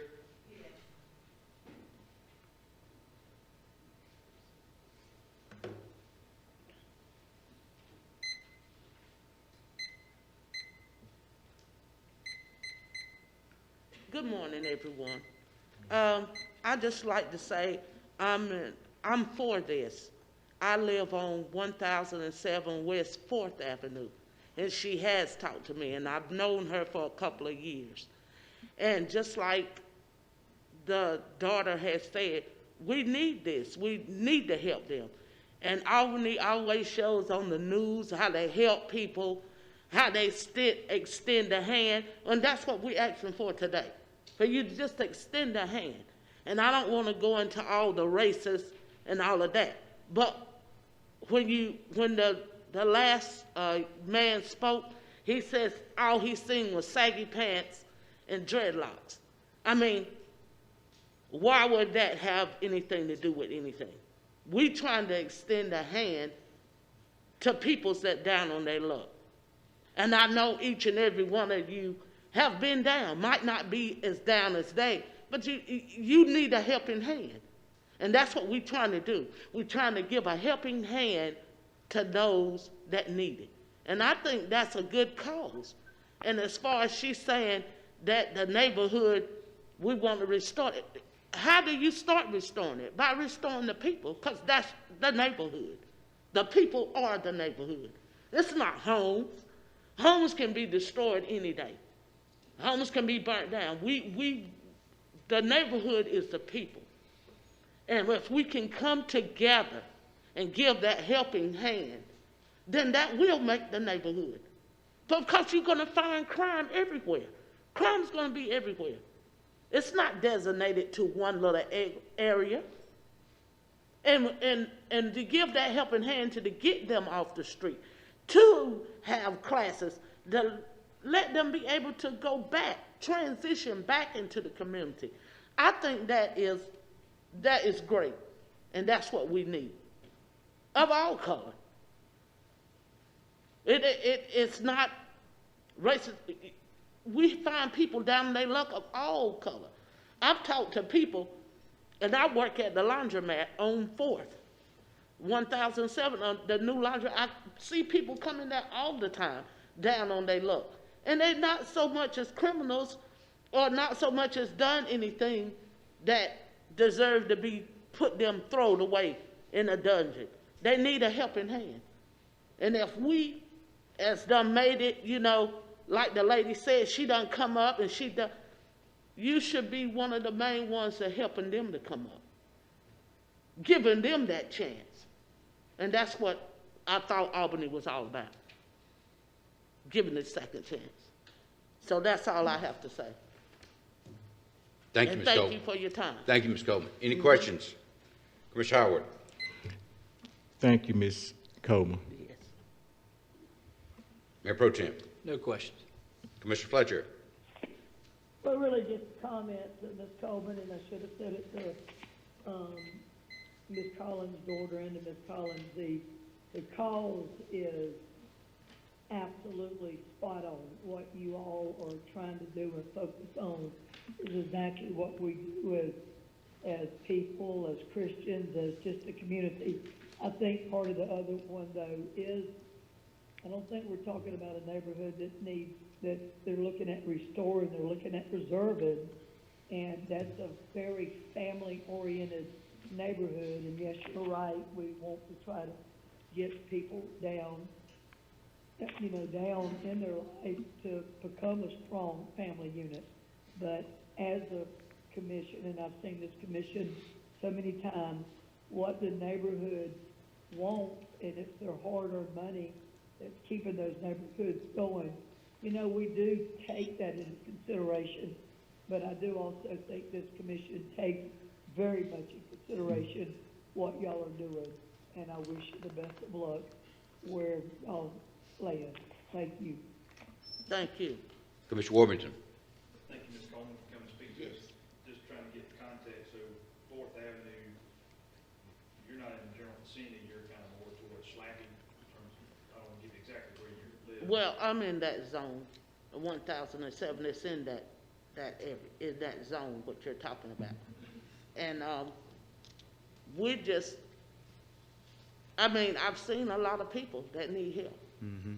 And restoring, and some of the peoples could be from families that's lived here for years, that stays here. We don't know. And we're talking about restoring neighborhood and keeping their houses. What about restoring the families and building them up. And like I said before, it's people that make a neighborhood, not homes. So, under these programs, I don't know if you've kind of looked into them before, but, and we haven't talked to the owner yet, but typically, the people that would come to these are typically outside of our community. So typically, they could be anybody within the state of Georgia, possibly. That also adds some complexity to this, because you're bringing in somebody that's not from here, and then they may stay, they may not stay. The other thing, and again, we haven't talked to the owner yet, but this is a business model. Right. You know, part of it is you're helping, but at the same time, you know, they are receiving a fee for it. So it is part of a business model. And so you're bringing kind of a business model, you know, matched with meeting a need. Right. And so those are all challenges as well, you know, when you think about the impact it would have on the area. But I agree with your comments. I mean, we should always be about offering a helping hand. I thought that was a really good statement that you made, so I appreciate your comments. Thank you. Commissioner Langstaff? No question. Commissioner Young? Thank you so much for your comments, and I would just echo what has been said in terms of, you know, we really need to be in the business of helping people, and I would hope that after today we kind of look more into this issue, because there have been a number of groups and individuals to come before us with this same type of need and initiative that they wanted to do, but it just wasn't the location where residents wanted it. But we'll look into that. But I appreciate your comments. Thank you so much. Sir. Thank you, Ms. Goldman. Thank you. Next speaker, Ms. Kathia Collins, is that correct? Okay.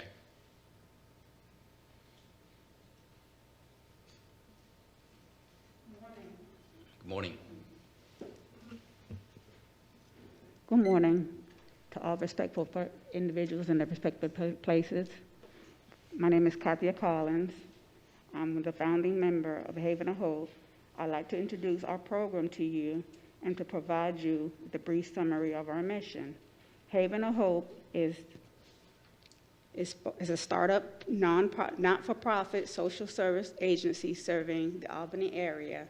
The organization was founded by me, Ms. Kathia Collins. I have both practical experience and education to lead the organization. I have assembled a strong board of trustees, which will be invaluable for our organization. The services that Haven of Hope, Refugio de Salvación, do is Haven of Hope is an organization that provides sheltering and life skills training for women who've survived abusive relationships. Most of the time we see women who are going through a transition, and they're from a spouse or a husband, a boyfriend, and when they're going through this transition, they've been incarcerated. That leads up to some form of crime or something like that they're in probation for. And what we're here to do is to assist these women along the way. We've been working with women since 2006 in the same location since 2006. And I don't feel like we have diminished the area at all. I will continue by saying Haven of Hope is an organization that provides sheltering and life skills training for women who survive abusive relationship. We offer assistance to many who are frequently homeless. This includes veterans and seniors as they move from dependent, often abusive relationships to independent, self-sufficient lifestyles. Additionally, we assist clients in child reunification, as well as providing youth with a safe place to receive after-school tutoring and fitness activities. This is a practical importance, as 88% of the clients have children that have no custody of their children. We assist these people in getting back their family members back, reunification of family members and gathering them together back again. That's what we've been focused on. This will be the city's only facility offering a long-term Haven of Hope All other shelters offer 30 days or less of housing, whereas Haven of Hope is up to 2 years. We partner with chemical dependency counselors, aid counselors, and family reunification counselors to assist clients. The facility provides clients with an 8-step program that teaches them necessary life skills. The collaborative approach, empowerment, is the keystone of developing self-sufficiency with the clients. The steps include personal development, vocational training, substance abuse counseling, interpersonal skills building, community involvement, and leisure activities, and independent living life skills. We do provide our motto is providing a gateway to safety. So we do provide a gateway to safety. We have not had any issues with break-ins or anything since 2006. We have not had an issue with anything diminishing the community at our actual location. Is there any question? Okay, thank you, Ms. Collins. You're welcome. Commissioner Howard, any questions for Ms. Collins? Ms. Collins, I want to ask you a question. You said you've been at this resident for since 2006. Yes, sir. And if I may ask, what type of activity? It's like What kind of activity have we had? Helping mothers, children and mothers that are gone through domestic violence abuse. Okay, so you have been there, it's 15 years, right? Yes. So I'm familiar with that block, so do you know of any other individuals on that block? Yes. There's Albany Rescue Mission for women, just right the block behind the doctor's office, or behind the gentleman that was speaking earlier, his office. Right behind there, there's a shelter for women and children also. Okay, that's on Fifth Avenue or that 4th? one is, I think it's 4th Avenue. 4th Avenue. Yes. Okay. And they don't have an issue either. They what now? They don't have an issue either. Okay. So if this commission next week well, I won't ask that question, but if this is not approved, will you still continue to operate where you are now? Yes, sir. Oh, okay. Thank you very much. You're welcome. Okay. Mayor Pro Tem? Good morning. Good morning. Do you currently operate any other reentry programs, or have you, in the past, operated a program like this? I can't hear you. A reentry program where people that No. would be coming from jail or prison? No. Okay. And so with this new program, would you be funded by the state, or how would you be compensated? It would be compensated through the state. Well, the reentry program, they have fees that they would give for each individual that's housed there to feed them and to take care of them. And they also will, one of the other things that will also be taking place is the probation officers will be in tracking them. So there'll be visits, periodical visits for each person. And I only plan on housing 4 individuals at a time for that program, because we're not getting away from assisting the mothers and children of domestic violence. We're not getting away from that. So you'll have both programs going at the same time? Yes. So up to 8, is that what you said? 8? Up to 8 people. Okay. So would there be mothers with children there also? Mothers with children there, if we have them, if we have them, we'll accept them. And we have had them in the past.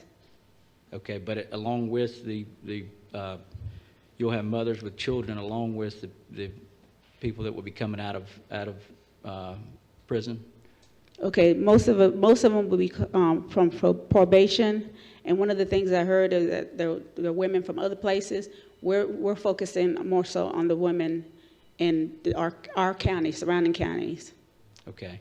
Now, will the state determine that though, as far as who would be able to come? That's up to the agency. Okay. And then what is that? What is the compensation? You said you feed them and to give them 3 meals a day, to feed them, okay, and to make sure they have the amenities that they need. Okay. And what is that? What per person What is that? That's about $500 a person. And that's a month? That's a month. Okay. All right, thank you, that's all. You're welcome. Mr. Fletcher? No questions. Commissioner Fuller got most of mine. Thank you. Commissioner Warburton? Yeah, Ms. Collins, thank you for coming to speak to us. So we had this same sort of thing come before us, I don't know, a year ago or so. The things I remember was 24/7 employees. Yes. Will you have employees on site 24/7? Yes, sir. Like one or two or? We'll have two. Two, so that's in addition to the 8? Yes. So you're up to 10. Okay. Then how many bedrooms is the house? It's a 5-bedroom. Okay. Bedroom. All right. And then other things I remember talking about with the other applicant was what about 24/7 surveillance, cameras? Yes, what other cameras. programs? Yes, we'll have cameras in the facility. Okay. What about curfews? It will have curfews as well. There is a curfew. Everything's set in place for what time they can come, what time they can leave, what time they have to be there. So there's guidelines that they have to follow in order to stay there. Okay.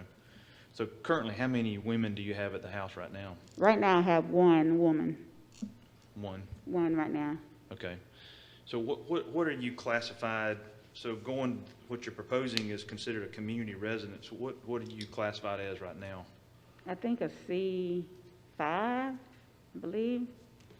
I'm not quite sure. I have to look at it. I know, but is it considered a recovery? Is it considered, are they paying rent? Is it It's considered a C5 now.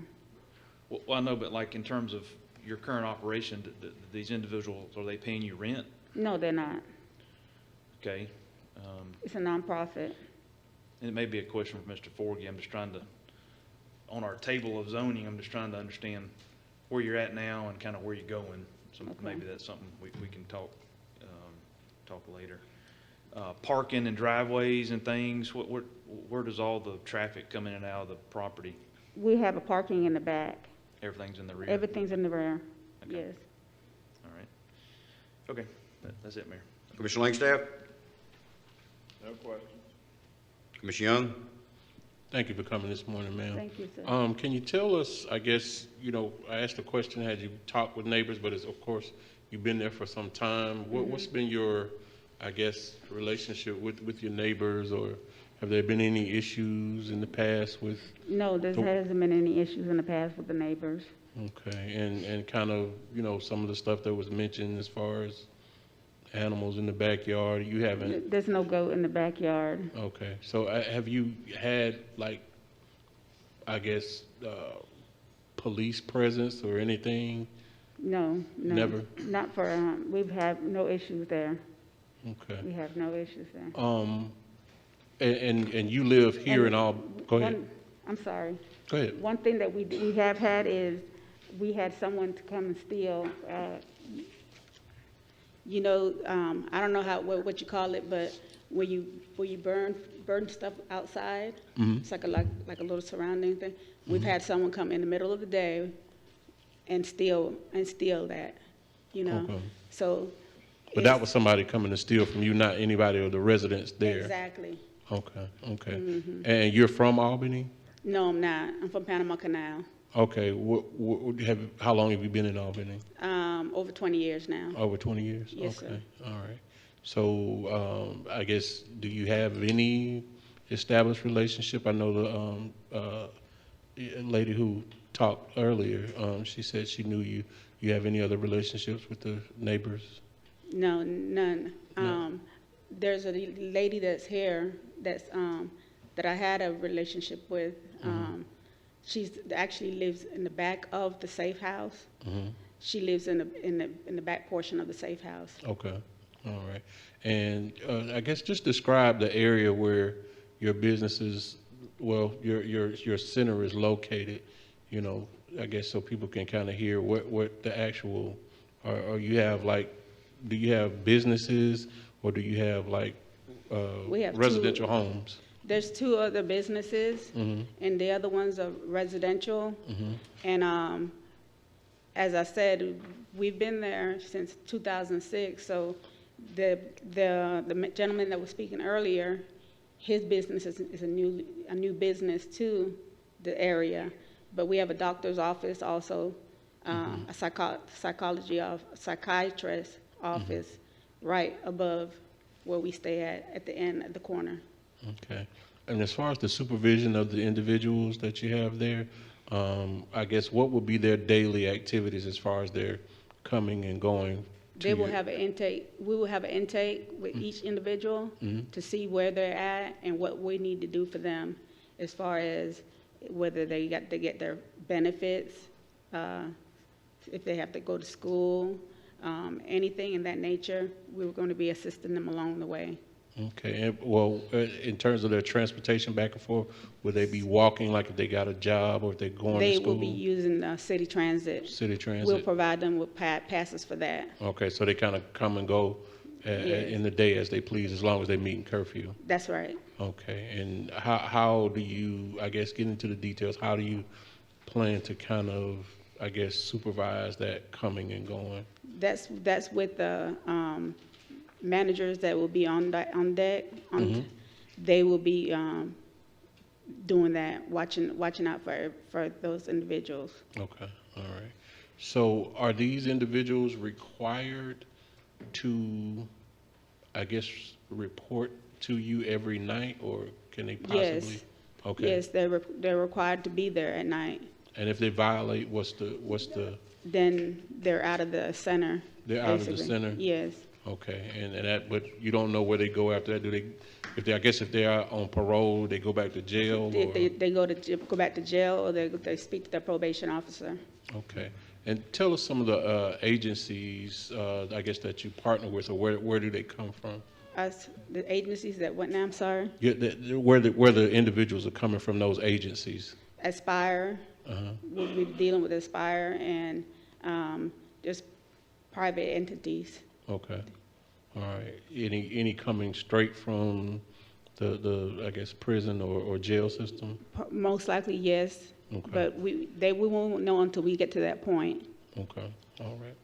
Okay, thank you, ma'am. You're welcome. Thank you. Ms. Collins, a few questions. Okay. The entity purchased this property in October of last year. Yes. What brought about the purchase of the property? What brought about it? Yes, ma'am. We've had the property for 15 years, and it was offered to us prior to that to actually purchase the building, but we've put so much time into it, so that's what's brought about it. We've put so much time into it, and we've been doing this for many years now. So who contacted you? Someone from the city? I'm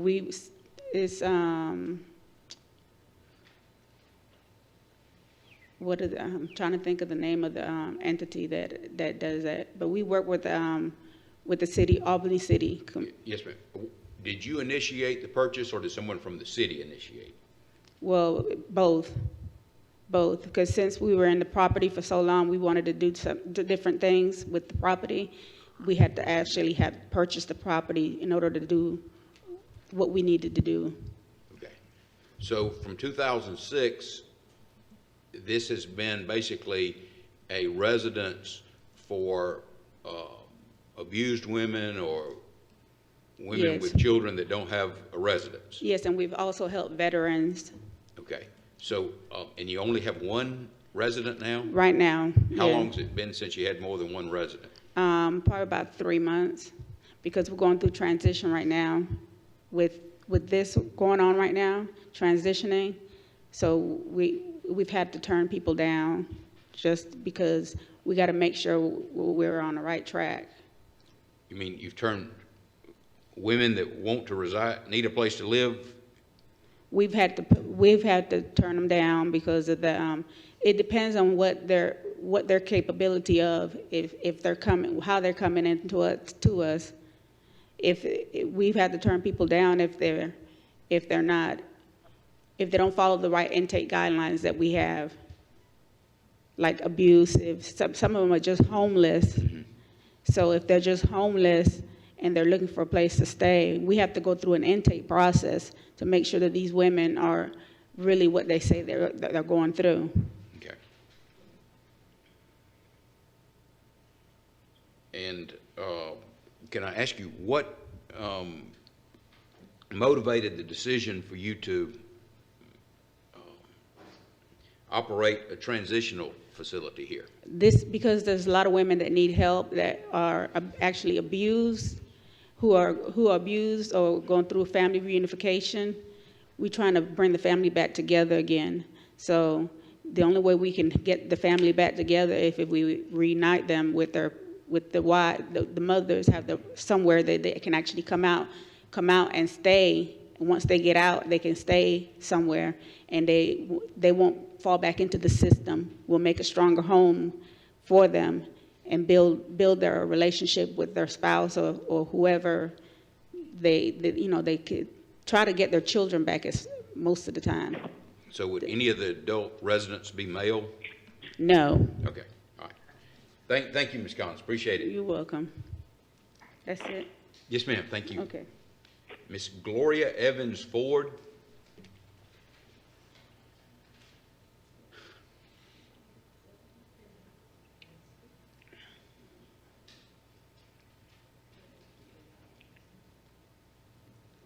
Good morning. Good morning.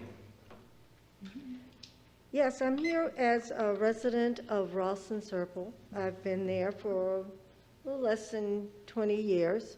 My husband, who's now deceased, and I enjoyed the place and was drawn to it because of the character of the houses that were there. I guess I was really taken aback about the halfway house situation because I knew nothing about it, and all of a sudden it was there.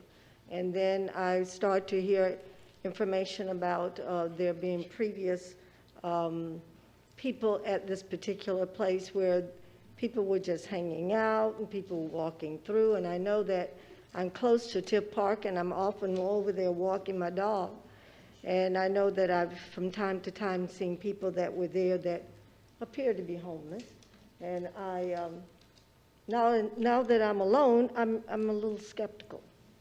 I'm very nervous because no one really comes in to tell you what exactly is going on, and there you are, and we're pretty much a retiring type community in my view.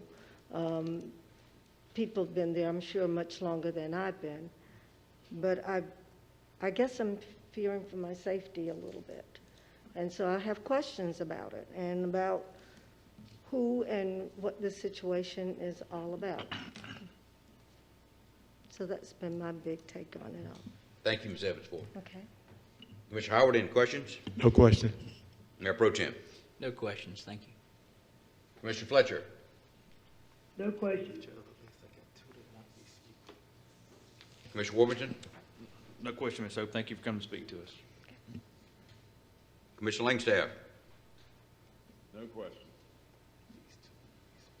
Commissioner Young. Can you tell us, I guess, in proximity to the facility where you are?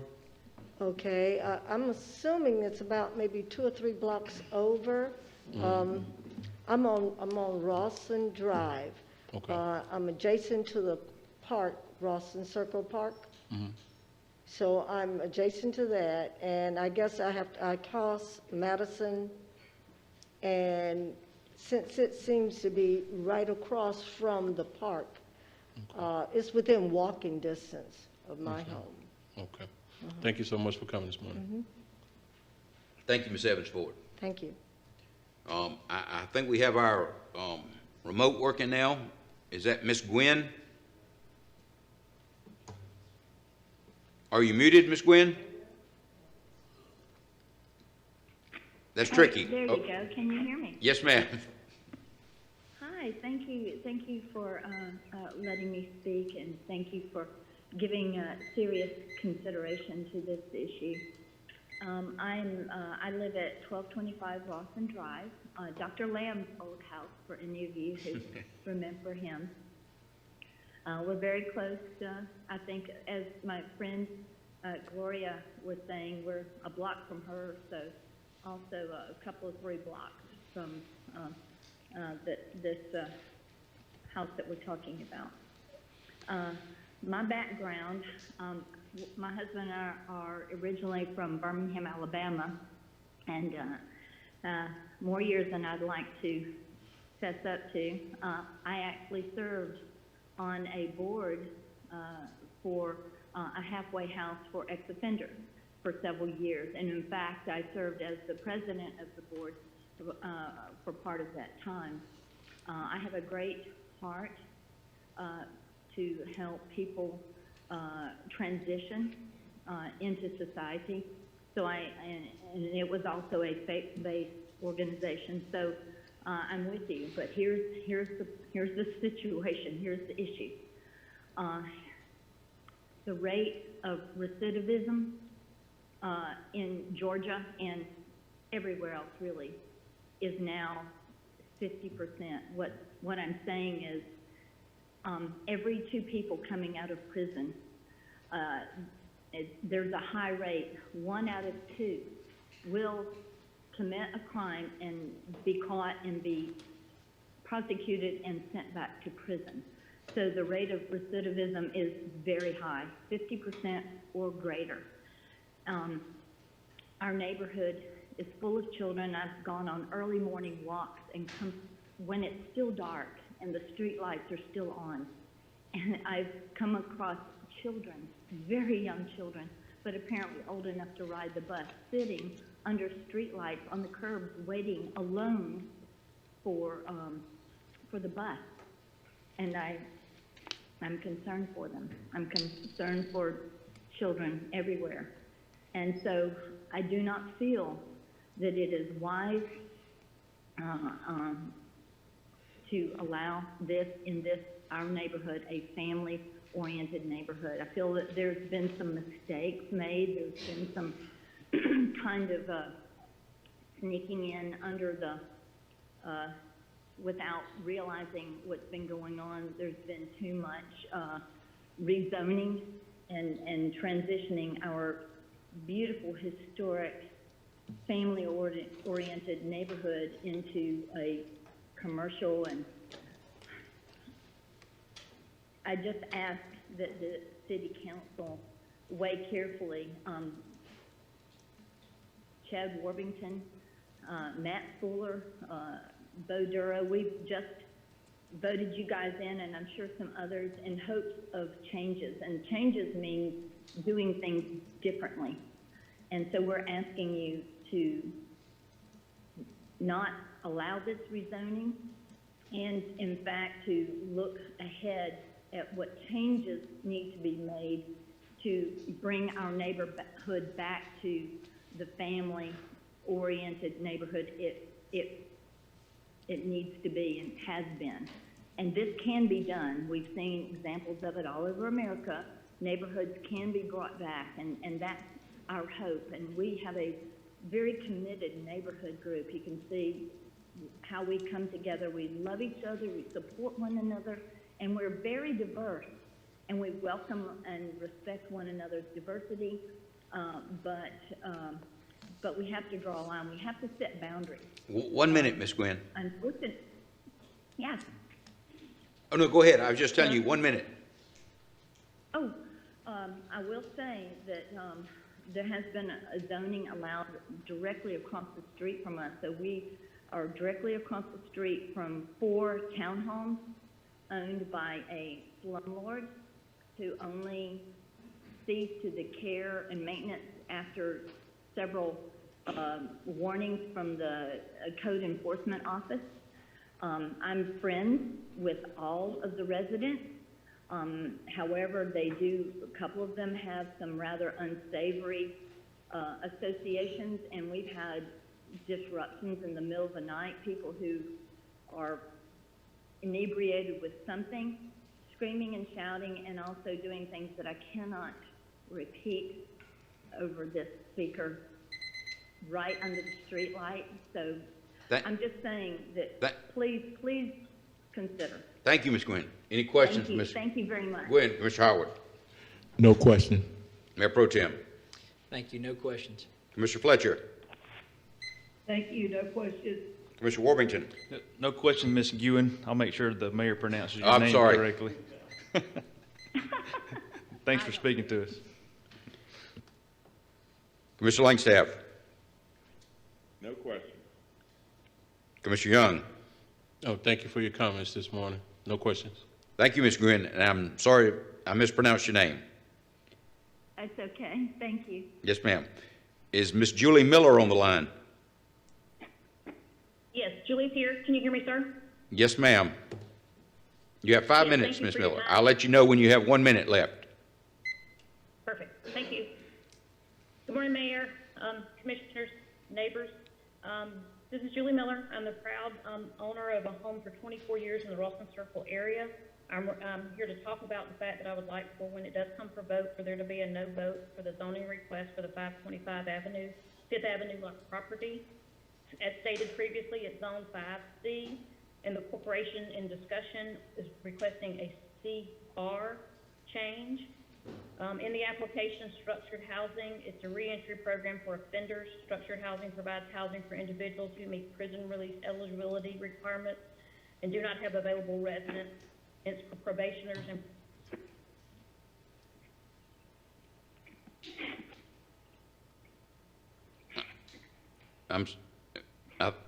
Did we lose you, Miss Miller? Miss Miller, are you on mute? Yep, I was, I guess. Okay. Sorry.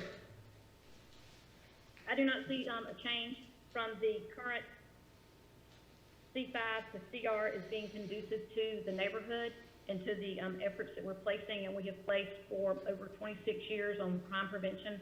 We have tried desperately to make sure that Neighborhood Watch is something that stays forefront for our neighborhood.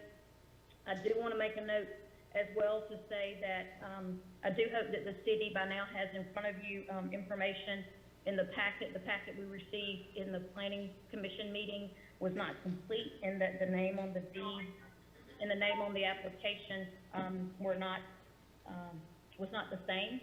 And with that, I would like for there to be consideration and review to make sure that it is the same, and that the person listed or making requests for zoning is in fact a person who has legal authority to do so for such property. That's all for Julie Miller. I do not want the rezoning to occur. Thank you. Thank you, Ms. Miller. Any questions? Mr. Howard? No question. Mayor Pro Tem? Thank you, Ms. Miller. No questions. Commissioner Fletcher?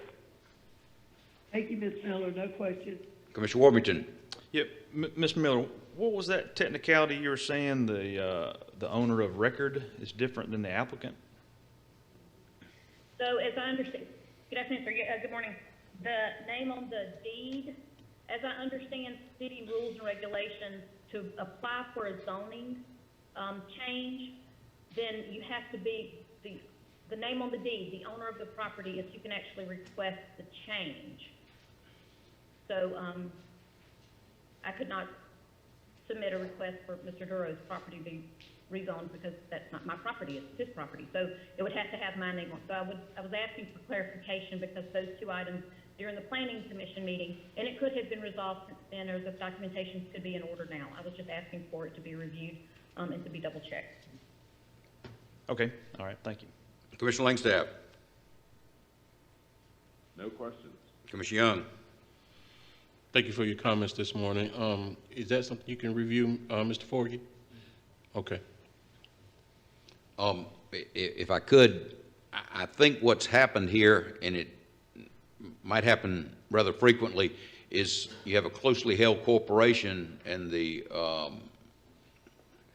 the organizer or the CEO submits the request in his or her name, and I think probably procedurally you'd need some kind of resolution from the corporation or the LLC authorizing that individual to act on behalf of the corporation or LLC. But Mr. Forgy, if you can just address that. So we did ask the applicant to get that, and we do have that resolution from the other members. She's also shown as being the agent on the Secretary of State's website. So she is a legitimate agent of the corporation as it is, but we do have the additional piece of paperwork. Yes. Well, I think the question was the resolution should have been presented at the time of the application, but that's Okay. that's And- been and- identified as a concern, and we'll address it in the future. Fair enough? Certainly, yep. Next, the last speaker who will appear virtually, Ms. Latrona Bush. Is Ms. Bush with us?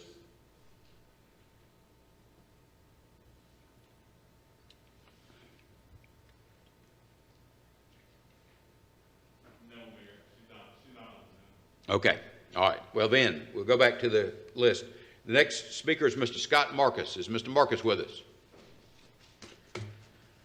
Good morning, Mr. Marcus.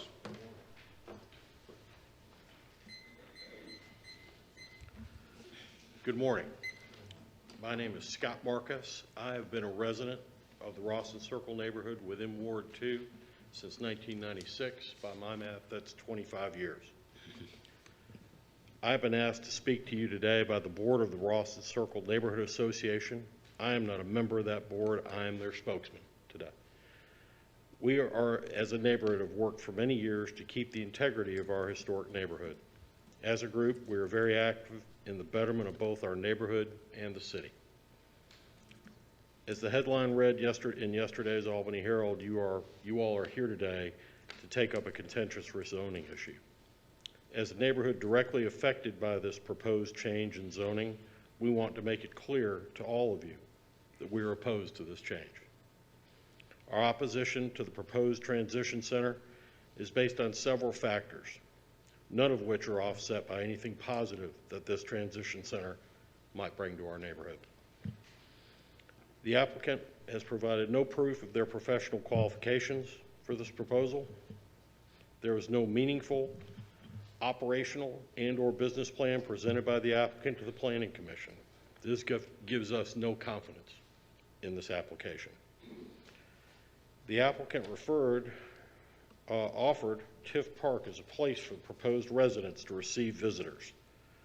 This presents a potential safety issue to the other patrons of the park and goes against the ongoing efforts to revitalize Tiff Park that are designed to attract children and families to this area. There is no meaningful plan provided by the applicant for operational or safety oversight. Any plan of this nature would lend an air of irresponsibility by not accounting for those components. In addition to housing, participants returning to society need many things: training, food, clothing, counseling, among other resources. There is no known plan to fund these resources. Should this application be approved, it could cause a strain on the limited resources of the city by providing for these transient residents with no vested interest in our community at the expense of our own residents here. In conclusion, the Rawson Circle Neighborhood Association will hope to keep this area residential. The residents that surround this proposed facility simply don't feel safe if you allow this facility to be brought to our neighborhood.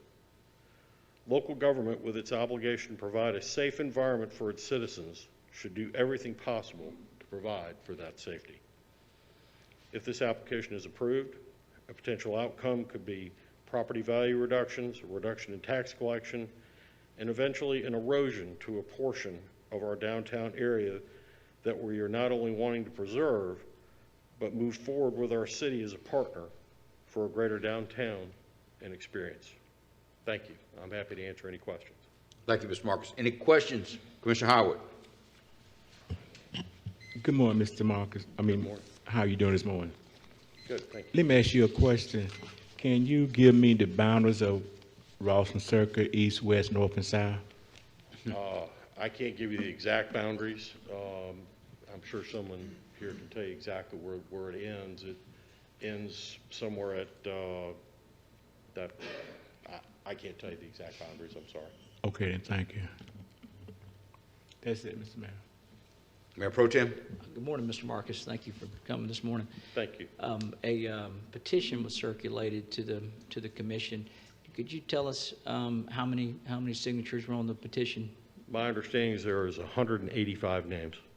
And they were all in opposition? Yes, they are in opposition to this. Okay, thank you. That's all. Thank you. Commissioner Fletcher. No question. Commissioner Warmington. Mr. Marcus, thank you for coming to speak to us. So speaking on behalf of your board, your neighborhood association board, even as Commissioner Fuller mentioned with the petition, I mean, you're obviously speaking for a large group of people. Within that large group of people, I mean, you obviously would say majority or even unanimously would be opposed to this amongst the group. I mean, have you heard any positive at all? I would never attempt to speak for everyone as a whole. Yeah. However, I can say that I've not heard anyone within the neighborhood be in favor of this. I've not had to talk to anybody about, gee, you know, this is a great idea. I think overwhelmingly we have always tried to keep our neighborhood as a residential community. Okay, thank you. Yes, sir. Commissioner Langstaff? No questions. Commissioner Young? Thank you for your comments, sir. No questions. Thank you for being here, Mr. Marcus. Thank you. Thank you. Next speaker is Mr. Stan Loeb. Good morning, Mr. Loeb. Good morning, Mayor, Commissioners, Mr. Davis. Appreciate your time this morning and giving me and my fellow neighbors the opportunity to speak out against this. My name is Stan Loeb. I'm also a resident of the Rawson Circle Garden District neighborhood. I'm here today to plead with you to oppose the zoning change requested for 525 Fifth Avenue. Albany's hometown to both my wife and me. We were gone for a number of years, but we returned 10 years ago. When we came back to Albany, our first choice of somewhere to live was Rawson Circle. That's where we first looked. We love the feel of the surroundings. We like the ability of walking, which we do every day, in a safe neighborhood. We were fortunate to find the home that we love. We appreciate and enjoy the old-style neighborhood where we live. Rawson Circle is a diverse neighborhood with Black, Hispanic, and white residents of different ages, professions, and economic backgrounds. We have single individuals, married couples. We have young people and old folks. We have families with children of various ages, empty nesters, retirees. It's an area with single-family homes, duplexes, some larger apartment buildings with limited commercial use space. We're a neighborhood that cares about each other. We watch out for one another. We have neighborhood activities, the luminaries that line our streets at Christmas, the carriage rides that we enjoy to view those lights. Those are activities that are open to the city and that can be and have been enjoyed by the entire city. And this past weekend, our neighborhood participated with the city in the Stash the Trash program. We got out and walked our streets to clean up the litter. We work hard to maintain the beauty and integrity of Rawson Circle because we love where we live and we want to improve the value of our homes. And I'm sure that you, as our governing body, always keep in mind it's the value of our property that the city taxes to raise some of the revenues for the services that we provide as a city. And within Ward 2, I expect that we provide a healthy portion of the taxes collected. Why take an action that most likely will harm that value? The city's vision statement begins, "The City of Albany is a collaborative regional leader delivering exceptional services and enhancing quality of life." From the number of citizens that have indicated their opposition to this proposed zoning change because of the various health, safety, and property value concerns that have been identified, it appears that the proposed change may violate the city's intention of enhancing this community's quality of life. The Planning and Zoning Department supports the Albany-Daugherty Planning Commission, and these groups are charged with, among other things, to make surveys and studies of existing conditions and probable future developments, and to prepare such plans for physical, social, and economic growth as will best promote the public health, safety, morals, convenience, prosperity, general welfare, efficiency, and economy in the development of the City of Albany and Daugherty County. Will the proposed zoning change really promote the safety and welfare of this part of the community? The first duty and responsibility listed under the planning and zoning charge is to prepare a master plan or parts thereof for the development of the city and Daugherty County. That plan, I understand, is the Albany and Daugherty County Comprehensive Plan 2026. The plan itself says the intent of the plan is to guide and encourage the location, amount, type, and timing of future development and supporting facilities in a manner tailored to meet the needs and limitations of Albany-Daugherty County. In the planning and zoning staff analysis of the proposed change, the analysis states that the proposed zoning change is not consistent with what is recommended in that plan. When I attended the planning and zoning hearing on the proposed change, I was greatly disappointed to learn that the planning department, in its analysis, didn't take into consideration the use and suitability of the facility plan for 525 Fifth, other than to consider whether it met the requirements of the proposed new zoning. 45 I hope seconds, Mr. I am incorrect and simply misunderstood the comments made at the hearing. Based upon what I've been able to learn, I would have expected them to look at the use and suitability of the surrounding area. The analysis does speak to areas adjacent and nearby to the east, north, and south. If you go west on 5th, you enter Rawson Circle proper, which is zoned R2. This was specifically and strangely omitted from the analysis. Why was the impact of the zoning change for this specific purpose, an offender reentry program on Rawson Circle, ignored? Other cities have a long list of questions that they need detailed answers on before they will even consider a transitional facility. Thank you, Mr. Lowe. I'll wrap it up. I've got a copy of these that I will ask Ms. Talbert to distribute to you. Thank you for your time. Please help us maintain the integrity of our neighborhood and vote no on this zoning change. Thank you. Commissioner Howard, any questions for Mr. Lowe? Thanks. Mayor Pro Tem. Thank you for speaking, Mr. Logue. Commissioner Fletcher. Thank you, Stan. No questions. Commissioner Warmington. No question, Mr. Logue. I appreciate some of the information you provided. That was good. Thank you. Commissioner Langstaff.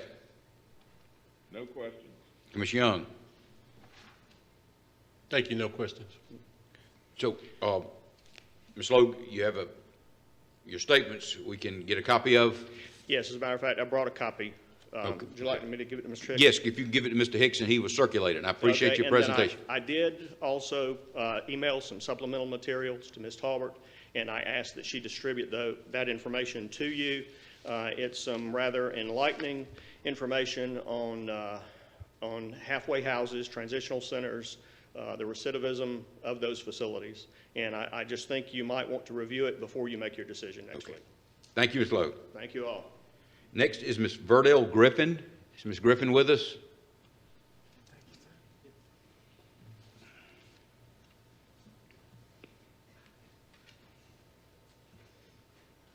Excuse me, Mayor, can I grab my mask? Oh. Excuse me, Ms. Griffin. Good morning. Good morning. I've been knowing Ms. Collins for a minute, and in spite of what may happen, we still gonna be friends. I've been in the area for 10 years, and I oppose having the felons literally in my backyard. I walk every day, and it's a quiet, safe neighborhood. Just our area, Walt, he's one of my neighbors, and basically everything is very quiet. But I oppose it because the safety issue. I believe in giving people a second chance. And I believe in what Ms. Collins is doing. It's a great thing, but it doesn't need to be in a subdivision. We have Phoebe Putney, they have like a maintenance crew that's on Paramount. They have a lot of equipment that's sitting there. They're not there 24/7. So that could be like a camping ground for someone who has a lot of time on their hands. You have Southwest Georgia Pediatrics. It's on 5th and Monroe. They're open 8 to 5. Basically, kids are there. Opposite side, this is within the park area. On the back side, we got Albany Boys and Girls Club. They swim. They may even want to go to the park. And then maybe walking distance, you got Phoebe Putney. They have a daycare for their kids. I think that's on 4th and Jefferson. So the felons, even though they may be females, we got to wonder what kind of people they're gonna attract. You got kids. I mean, are they gonna keep us up all night? because of the crime. And, I mean, we don't know the mental state of anybody. And basically, what they attract is gonna compromise some of our living arrangements. Not saying that everybody's gonna be, I guess, I'm not saying everybody is gonna be rebellious, but you can't honestly say what's gonna happen when someone leaves prison. So I vote against it because I feel like, you know, our safety to a degree is gonna be compromised. Even if you have someone monitoring these 8 individuals, they can't predict what they're gonna do. 90 days, you're adapting here, you're adapting there. Exactly what are you even getting out of it besides basically somewhere to lay your head? You know, like I said, it's a quiet neighborhood. I like it. And I'm not against it, but it doesn't need to be in anybody's neighborhood, regardless. Okay, thank you for your time. Thank you, Ms. Griffin. Any questions? Commissioner Howard. Thank you for your observation. Mayor Pro Tem. Good morning. What is your proximity, your residence, the proximity to the proposed? It's in my backyard, literally. Your house backs up to it? Yes. Okay, thank you. Commissioner Fletcher. Thank you, ma'am, no questions. Commissioner Warmington. No questions. Thank you for coming. Commissioner Langstaff. No question. Commissioner Young. Hey, good morning, ma'am. Good morning. Okay, since you're right there, she's in your backyard, or you all share that same space, have you had any issues with, I guess, her operation so far? No, sir. I mean, Ms. Collins, she's a very nice person. She's got a good vision, and I believe in what she's doing. It's just, like I said, it doesn't need to be in a subdivision. That area is already congested. And even with the back fence out, it's very little, it's not a whole lot of room. The traffic is very thin. It's hard. It would be hard for them to even go out the back way. Now, they could probably enter the 5th Avenue road, but going back where they knocked that fence down, I mean, it's very little maneuvering for any vehicle. And it's, I guess, some of the things that have been mentioned, I guess, the goings on in the neighborhood, has that been, I guess, from your vantage point, coming from her operation? You know, the stuff where it said people outside yelling and doing what, guys know what, in the neighborhood? Has that been coming from her business that you know of? Not to my knowledge. I mean, people are walking up and down Madison all the time from different ways. I mean, even across the road from us, we got a house. They're pretty quiet, but sometimes they get kind of crunked up when they have an activity. But basically, the neighborhood is quiet, you know? Okay.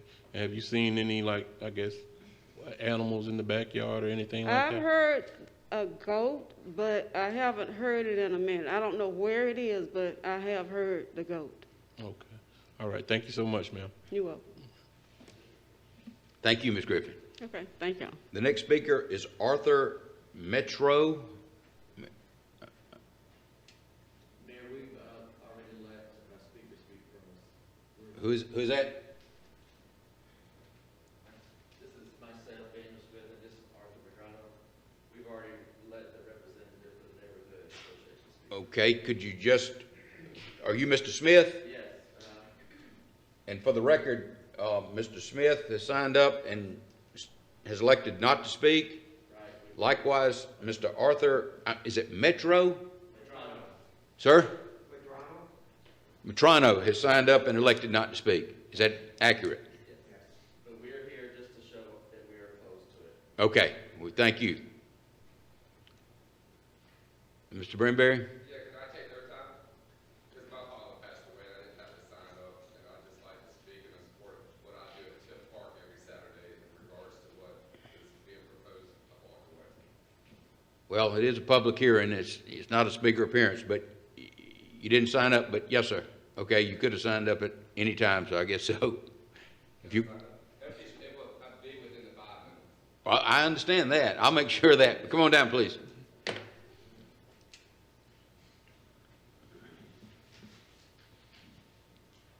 Good morning, Mr. Brinberry. Thank you all. Sorry about And your father. I apologize for not showing up. It's been a rough week for me. But just, you know, from Albany, Georgia, and for years we've seen the deterioration of Ralston Circle. We had Phoebe Putney come in and convert a lot of homes. At the time, we thought they were doing us a favor because they restored the homes. But we've seen that it's really become a nuisance because when the trend stopped, doctors started moving out to Northwest Albany and the bigger buildings, and the homes are, they stay commercial. So it keeps residents like me who moved back from Atlanta and saw the beauty of Ralston Circle, reminds me of Virginia Highlands. But the problem is these homes don't flip. Once they leave, they stay commercial, and it keeps people like myself able to own a home there. I do a lot in Tiff Park because it's history, my family history, and we do a market every Saturday that encourages healthy entertainment in traffic. What she's proposing kind of goes against that because the bad traffic that we have now are people that have no place to go. We did Stash the Trash this weekend where we picked up drugs, paraphernalia, human waste in bags, and they all seem to be the same people. And what these women coming in to this facility would accommodate those people. There are men that have come out of prison, have no place to go. They wait around till lunchtime to go down to the rescue mission to get a free lunch, and that's right across from a school. I thought, schools and people coming out of prison aren't supposed to mix. But just another challenge that we have in Tiff Park is all these things that we get thrown at us. Since this, we discovered there's a lot of transitional people living around Tiff Park that have come in overnight without this kind of opposition. They're they're all over the place now that this has come up. I just like to see it stop. And instead of going into neighborhoods that we all live in, let's convert these, like the Albany Mall, Sears building, convert it into a housing for these people that are in transition. We have a bus that stops there. There's plenty of services, and it's not in my backyard or your backyard. That's all I got to say. Thank you, Mr. Brinberry. Commissioner Howard, any questions for Mr. Brinberry? No question. I'm going to give you the question everybody asks me at the zoning. I live in St. Andrews, not in Ralston Circle. I battle for everybody in this community when I see something wrong, and this is wrong. Okay. Any questions for Mr. Brinberry? I said thank you for coming. Oh, thank you. Mayor Pro Tem. No questions. Thank you, Mr. Brinberry. Commissioner Fletcher. No questions, Steve. Thank you. Commissioner Warmington. Nothing, Mr. Brinberry. I just appreciate what you do at Tiff Park. Thank you, sir. Good work. Commissioner Langstaff. No questions. Commissioner Young. No questions. Again, Steve, we send our condolences. Your father was a fine fellow. He was a city employee for a long time. Yes, it was, and I appreciate that, and I appreciate your time. We appreciate what you do for the community. Thank you. I believe that concludes all the speakers on this issue. Has anyone else signed up? Okay, well, if not, that will, sir?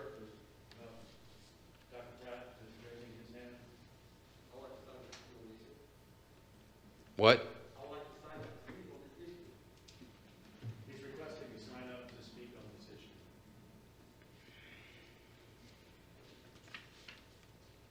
Okay.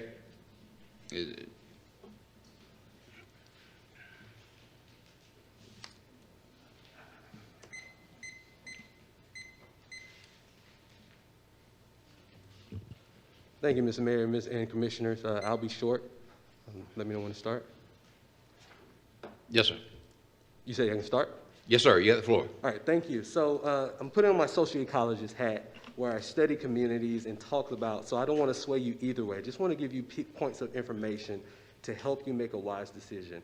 As you've heard before, people have been framed as problematic because of their past, right? People have been framed as they're going to damage our neighborhood because they're former criminals. But despite this, you've heard conversations from people that talks about the restorative justice processes that these women may in fact go through that may actually build better communities. In the field of criminology, we have this concept called collective efficacy, where people in communities work together to bridge the gap from those maybe in the lower class that have bad historical opportunities and those in the upper class that have the resources to kind of bridge the gap. A lot of what you're hearing is xenophobia. It's legitimately xenophobia, fear of another person because of their overall appearance. Somebody mentioned someone sagging with dreads with a goat. That example is a terrible example and borders on races and is part of this kind of systematic problem that we see in this city. Part of what you have to consider when bringing people into the community is community receptiveness. My own work, it talks about when we have communities that are better receptive to people with maybe problematic histories, both white, black, whatever gender, you see a lower crime rate. Right? When you receive people like immigrants, the other, quote unquote, you have lower crime rates. So this is not to push you into any direction, but things to consider when you think about how certain people have framed these groups coming into the community as necessarily harmful, as necessarily poor. Certain people have asked questions that have illustrated there haven't been problems in the past. There haven't been those types of issues that can be pointed to by this particular group. And so you have to come into this decision making, not looking at a bandwagon of people making a decision for you. We can get the tyranny of the majority. We hear this often in our Constitution when we talk about the law. The tyranny of the majority can be harmful and they can be misguided. I've mentioned before, you all don't have necessarily moral authority, but you do have a moral responsibility to consider these people in their community, in their homes, but also these women and their bodies and how we receive people in this community. So be thoughtful, be considerate. Don't play into the xenophobia. Don't play into the misogynoir. Don't frame these women as necessarily harmful or criminal when you're making this decision. Don't be hypocritical, because people have come before you talking about how alcohol licenses will harm their communities, but you haven't critically reviewed these things and how they impact our communities. We've talked about guns. We've talked about a sagging law, which, again, literally today you see being used to reinforce the criminalization of people. A man with a goat that has dreadlocks. Maybe he's passing out milk at Tiff Park, a racist name, by the way. So you have to think about these things critically. Really critically and with a compassionate heart. You think about the woman that had an issue of blood. What if Jesus turned her away? Now, again, you all do not have moral authority, but you do have a moral responsibility to listen closely, to really listen to the hearts of these women and build a receptive communities and speak to these Rawson Circle people to help them see how we can bridge the gap. Again, these people own homes. I'm just asking you to consider all the aspects of the problem in a thoughtful, considerate, compassionate way. Because if we want to build a better community, we have to be compassionate. We have to be understanding and be willing to confront issues head on and not lean into the xenophobia that led to the depletion of this community, that led to the white flight in this community, that led to the reduction of class in this community. Again, I don't speak to you as someone that lives in the community. I speak to you simply as a social scientist. I'm a researcher. I do this research. My master's thesis was on this type of thing. And so I come to you as an expert trying to help you see the ways to build a better community in thoughtful and critical ways. So vote thoughtfully, make more thoughtful decisions as it concerns this issue, as it concerns sagging, as it concerns alcohol licenses. Listen to people, yes, but don't let the tyranny majority shape your decisions in these xenophobic and racist ways. Be anti-racist. Speak up to the challenge today. Thank you. Thank you, Dr. Pratt. Any questions, Commissioner Howard? Thanks for your observation. Mayor Pro Tem. Thank you for your comments. Commissioner Fletcher. Yes, I have a comment. You know, James, I don't have no problem with you, and you and I have had some very good, positive conversations in the past. But you, sometimes you get up there and you just assume that we've not done our homework, or you've assumed that we've not talked to a majority of the 186 people that signed that petition, you know, and if we don't go the way you think we should go, then sometimes you try to turn that into a race issue, and it's not always about race, James, and I'm sure I'm going to get blasted for this, and come on, everybody knows how to spell the name, it's VJ, so blast me. But it's not always about race. It is people that have stepped up, and they have done their part, and they have tried to preserve a community. It is not our place to get out there and knock on every door in Rawson Circle. These people come just like everybody else has come. I'm sorry a man said something about goat and friggin' dreads and whatever, and I'm like you. Maybe the goat was used to give nice warm milk, you know, but that is not a reflection of this mayor and this commission, because one person said something that maybe was not appropriate. We look at what this lady wants to do, what this group wants to do, what she's done, what she's going to do, and the way the neighborhood feels. That is our job, and you as a homeowner or a landowner, and your family as homeowners would want us to do you the same way. Again, thank you for your knowledge, your comments. James, not everything is about race. Have a great day, sir. I completely agree, Commissioner Fletcher, and I appreciate your comments. And my statements, even if you can look at the record, weren't just about race. They're about class. They're about gender. They're about formally incriminated processes. They're about identity as a whole, all aspects of our identity, right? And so you're right, everything may not necessarily be about race. So there's several aspects to how we frame people as criminal. Again, if you all have believed the same philosophy, then you would vote to move sagging off the register while discriminalizing people for their clothes. Now, to make it completely germane, I hear you, Mayor, to make it completely germane, you say it's not the expectation of this board to talk to every person. That's not what we're asking. What I actually said is that we have to be mindful of the tyranny of the majority. People will jump on the back. People didn't like Martin Luther King. 70% of people didn't like Martin Luther King. But now we laud him as a clear leader because he had the moral foresight to consider that people aren't necessarily criminal, and if we have a better context for them, which is what these people are trying to do, then we may have the lower crime rates. If we see the heart of the matter, if we listen to the heart of the issue, the fear is public safety. That's the fear. Look at the history of the spot. Look at how safety is being done. Probably some of the people that spoke today have tickets or have prior records. We don't see ourselves framing them as criminal and not being able to be welcomed into the community. Again, this is not to necessarily sway your decision, but to give you insight. Thank you, Commissioner. Thank you. Any questions, Commissioner Worthington? Yeah, as always, Dr. Pratt, very thought-provoking comments. Appreciate that. So I'm just kind of keeping a tally. Are you opposed to this zoning, or are you supportive of it? Again, this is just to provide information to help you make a thoughtful decision from an expert position. If a community is receptive to people, then there would be likely lower crime rates. We have to be mindful of the framing of people. That's how we consider these processes. We also have to consider the recommendation of the boards and what the city can do to support these folks and the homeowner. Yeah, are you supportive of it, or are you not?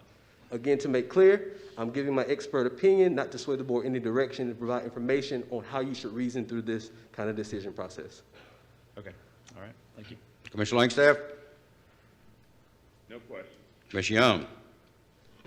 Thank you for your comments, Mr. Pratt, and I get exactly what you're saying. I guess one of the things that we always have to, consider is exactly what you're saying. Is, when, weighing a majority interest over doing the right thing. That's basically what we have to weigh in, whether or not it's, over-representation of business interests versus, possibly damaging the community or doing something of that like. I will say that, while I don't like, the, I guess the stigmatization of, folks who are trying to make a better start. I don't like the stigmatization of people who are putting their, money and time into trying to make a better situation for some people. We have to understand that, we can find solutions. We can find a way to do these things and not necessarily always have to, you know, kind of fear monger, as you were saying. And, you know, because, you know, even some of the things, you know, I'm just uncomfortable with it. I just have to say that if you're talking about Tiff Park doesn't have any walls. Anybody can walk into Tiff Park at any time. So the notion that these folks who are going to be at this facility can't go into Tiff Park, that's, you know, that's kind of an inane concept to me. And you know, that, you know, area, Rawson Circle, is very open, as Mr. Lowe said, that, you know, everybody rides through there at Christmas time. So we appreciate them being an open community, and we hope they will keep open minds to the things that you're talking about. So thank you, sir. Thank you, Commissioner. And to be clear, this is not an affront to any individual person. This is as a body to better consider the people that you're serving and not, again, listen to the tyranny of majority. If that was the case, we'll still have slavery. If that's the case, we'll still have Jim Crow. Be courageous morally. Okay. Thank you, Dr. Pratt. Thank you for allowing me to speak. The next item on the agenda is a request to rezone property located at 223 Philema Road from C7C to C5. Mr. Forgy. Yes, sir. Hello again. There is a presentation that I think they're putting up. Well, before we get started, since the presentation's not up, so you may have the same question about the ownership of this property, because this property is owned by a corporation, and we asked the corporation to provide the proof that the applicant could sign for it. So that was done on this as well. Do we have the principles of ARMJ? We have that. It's the signatory is the principal. Who is the signatory? I'm not sure his name. Mary, what's his name?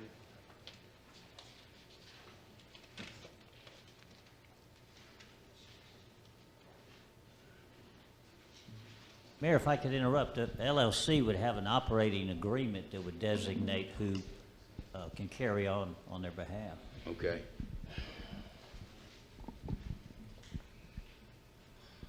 Okay. His name is Matthew Prelazzoni.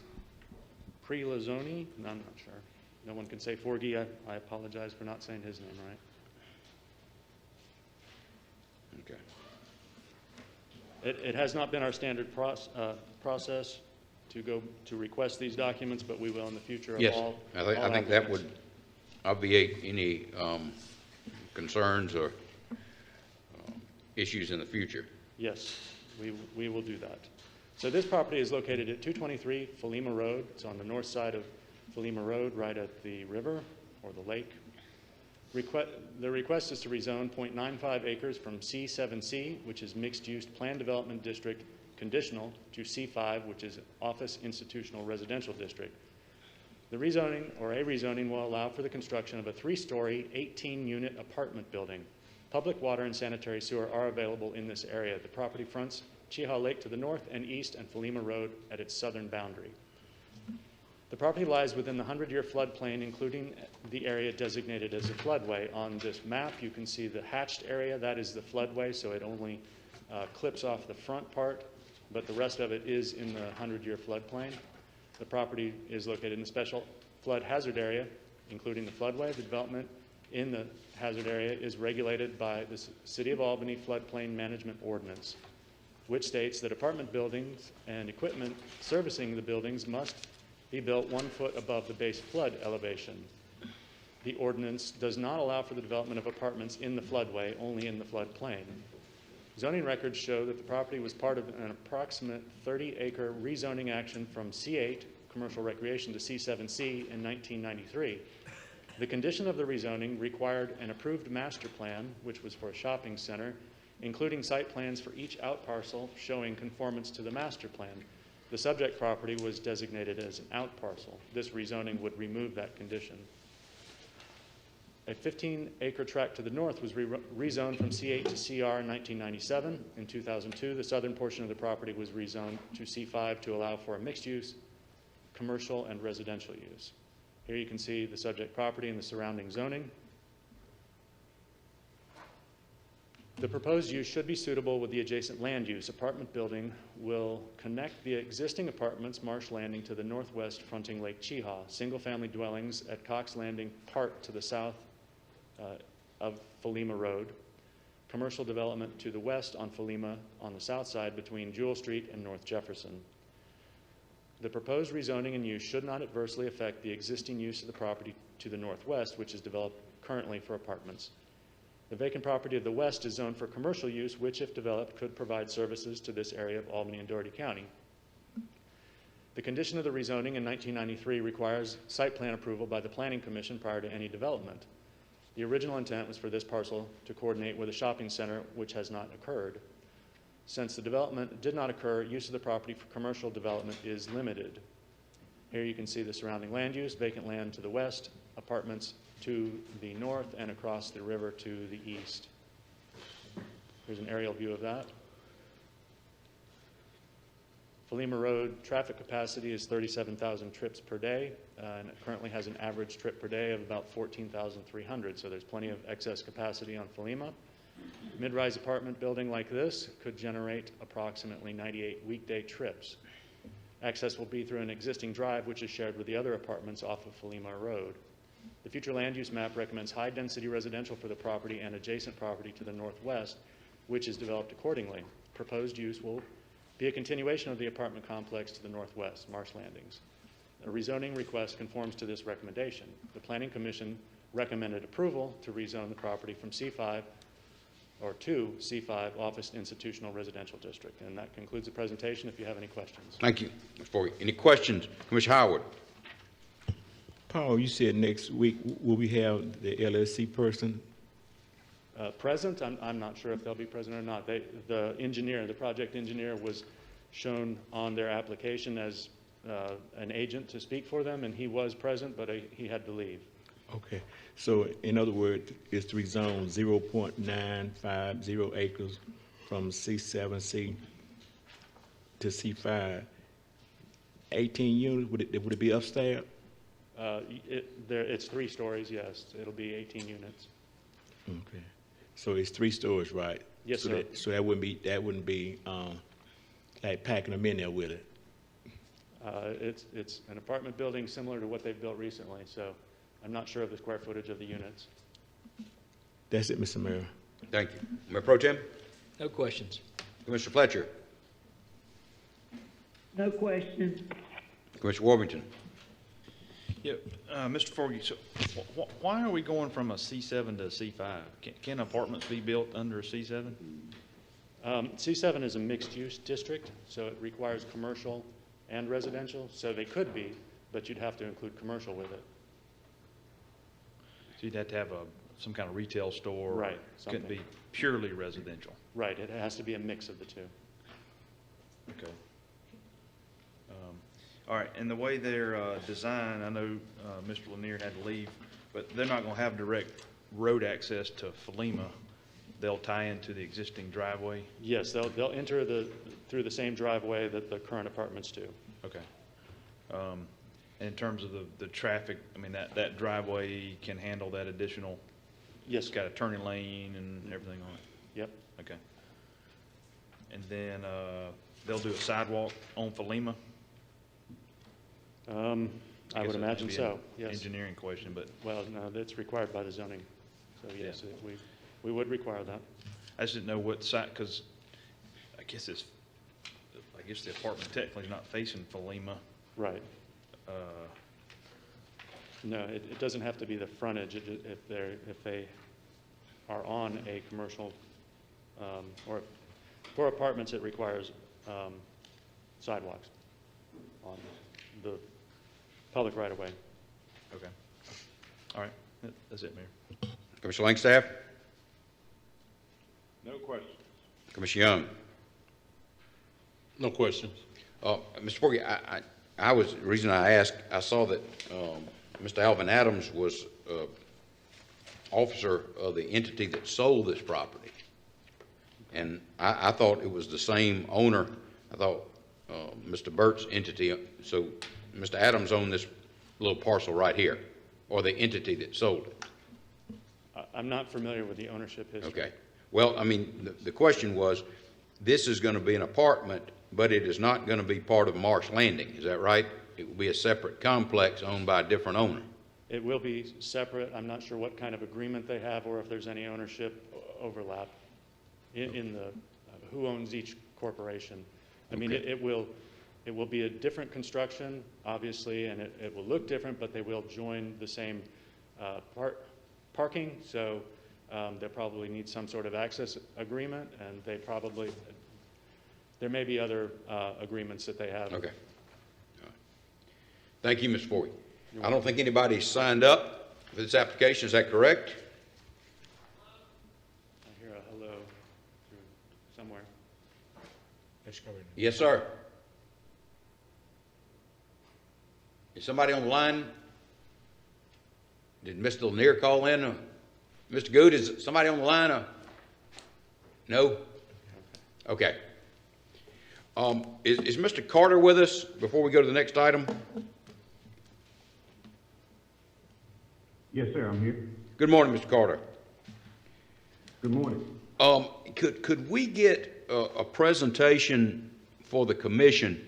First, the former Liberty House property on Pine, I think, has been vacated. I believe the city owns that property. Could we get a sort of a background and a history? And then, as importantly, the old St. Nicholas Hotel over here on, is it Washington Street, Mr. Davis? Yeah, Washington. It used to be, it was a transitional center for many years. And could we get a presentation on the development and use of that property? I think the Department of Corrections a year or so ago removed all the inmates, and so we can see what the status of that property is. It's a historic hotel. I believe it's on the National Register. If we could get that information, Mr. Carter, no rush. You know, if we can get it in a month, that's fine, because I know we're going to have to pull some records. Yes, sir, I think we're preparing already for the Liberty House. We had conversation already about that, so we're closer to being ready for that. We'll bring that sometime in May, and we'll start researching the St. Nicholas Hotel, and make sure we get that information to you in a timely manner. Thank you, Mr. Carter. I'm sorry. The next item on the agenda is travel, and Ms. Talbert has notified me that we need to vote on these two issues. It won't. So the first is a request to approve Commissioner Warmington's travel. He attended the Albany Darty Day at the Capitol on February 23rd and 24th in the amount of $485.83. And that is reimbursing Commissioner Warmington. Is that right, Commissioner Warmington? Okay. Any discussion on that item? Is there a motion to approve? Move that we approve. Motion and second? Second. Any discussion? Mayor Pro Tem? Commissioner Howard? No further discussion. Mayor Pro Tem? No discussion. Commissioner Fletcher? No discussion. Commissioner Warmington? No discussion. Commissioner Langstaff? No discussion. Commissioner Young? How we get one of those invites? How we get one of those invites? Yeah, that's all right. No discussion. Okay. With that, we'll call for a vote. Commissioner Howard? Yes. Mayor Pro Tem? Yes. Commissioner Fletcher? Yes. Commissioner Warmington? Yes. Commissioner Langstaff? Yes. Commissioner Young? Yes. Mayor votes yes. The next item, it seeks pre-approval. Mrs. Talbert is going to, has plans to attend the International Municipal Court Clerk Annual Conference, which is going to be in Grand Rapids, Michigan, between May 8th and May 13th. She's seeking authorization for expenditure in the amount of $1,759.49. Is there a motion to approve? Move. Did you mean city clerk? Yes. You said municipal court clerk. Oh, I'm sorry. My apologize. Municipal clerk. It's a municipal clerk at annual conference. I'm sorry. Ms. Talbert's on the phone to answer any questions. about the exorbitant amount of money that's, so we have a motion, is there a second? Second. Motion and a second, any discussion? Commissioner Howard? No discussion. Mayor Pro Tem? No discussion. Commissioner Fletcher? No discussion. Commissioner Warmington? No discussion. Commissioner Langstaff? No discussion. Commissioner Young? No discussion. We'll call the roll. Commissioner Howard? Yes. Mayor Pro Tem? Yes. Commissioner Fletcher? Yes. Commissioner Warmington? Yes. Commissioner Langstaff? Yes. Commissioner Young? Yes. Mayor votes yes. The request for advanced Mayor, travel can we get 5 minutes? is approved. Yes, and at this point in time, it is 11:30. If we can take a 10-minute break, Commissioner Langstaff and Commissioner Fletcher, we'll be back at 10:40. Is that acceptable? Yes. 11:40. I mean, I was talking about Central Time. Okay.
reconvene the meeting. The next item is a alcohol license application for 2400 Clark Avenue.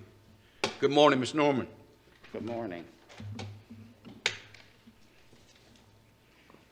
This is an application on behalf of Albany Convenience Store LLC, doing business as Albany Convenience Store at 2400 Clark Avenue. They have submitted an application for a packaged beer and wine. The applicant is Shahid Hamad from 2334 Threadneedle Court, Apartment 1, here in Albany. The type of business is a convenience store. The planning department identified this location is zoned in C3C on a Collector Street and in Ward 1. This is not correct. Yes, I'm sorry, Ward 1, looking at the address. The distance requirement, the nearest school is Turner Elementary, 2001 Leonard Avenue at 31705, and the nearest church is House by Faith at 212 Acorn Street in 31705. The establishment was previously licensed as by right from 2014 to 2021. The police department has no open investigations at this location. Police calls for service over past 12 months. There were 6 false alarms, 2 persons crimes, 4 property crimes, 93 building checks, and 22 miscellaneous. The applicant placed an article in the Albany Herald at least 10 days prior to this meeting as notification to the general public that the application will be considered for approval. The application and the location meet the criteria for approval. Inside the packet, I have included, by the request of the commission, GIS map, which identifies the red dot as being, it may not be red in your package, at the top where the location is. Each one of the other locations are within 3,000 feet of the applicant location. Is that this document, Mr. Norman? Yes, sir. Okay, we don't have a red dot, so Yes, sir. Okay, thank you. Any questions? Commissioner Howard? No questions. Mayor Pro Tem? No questions. Commissioner Fletcher? No questions. Commissioner Warmington? No, I just appreciate the map, Mr. Norman. That's very helpful with the drop pins. Yes, sir. Yep, thank you for doing that. Commissioner Langstaff? No question. Commissioner Young? You said there was a map on page, which one? 73. 73, okay. Oh, okay, I got It you. has the flag there, identifying it as the applicant location at the top. Okay, is this for the new establishment that they broke ground on? No, sir, this is an existing Okay. building right there at the corner of Mock and Clark. Okay, that's the gas station, okay. Yes, sir. So this is not that's the other thing that threw me off. It didn't, in the agenda, it didn't say whether or not this was a transfer. No, it's not a transfer. The agreement between the old owner and the new owner was canceled out. Therefore, this turns into a new application because the state removed the alcohol from the location and the city rescinded the license of the last owner. Okay, all right, I got you.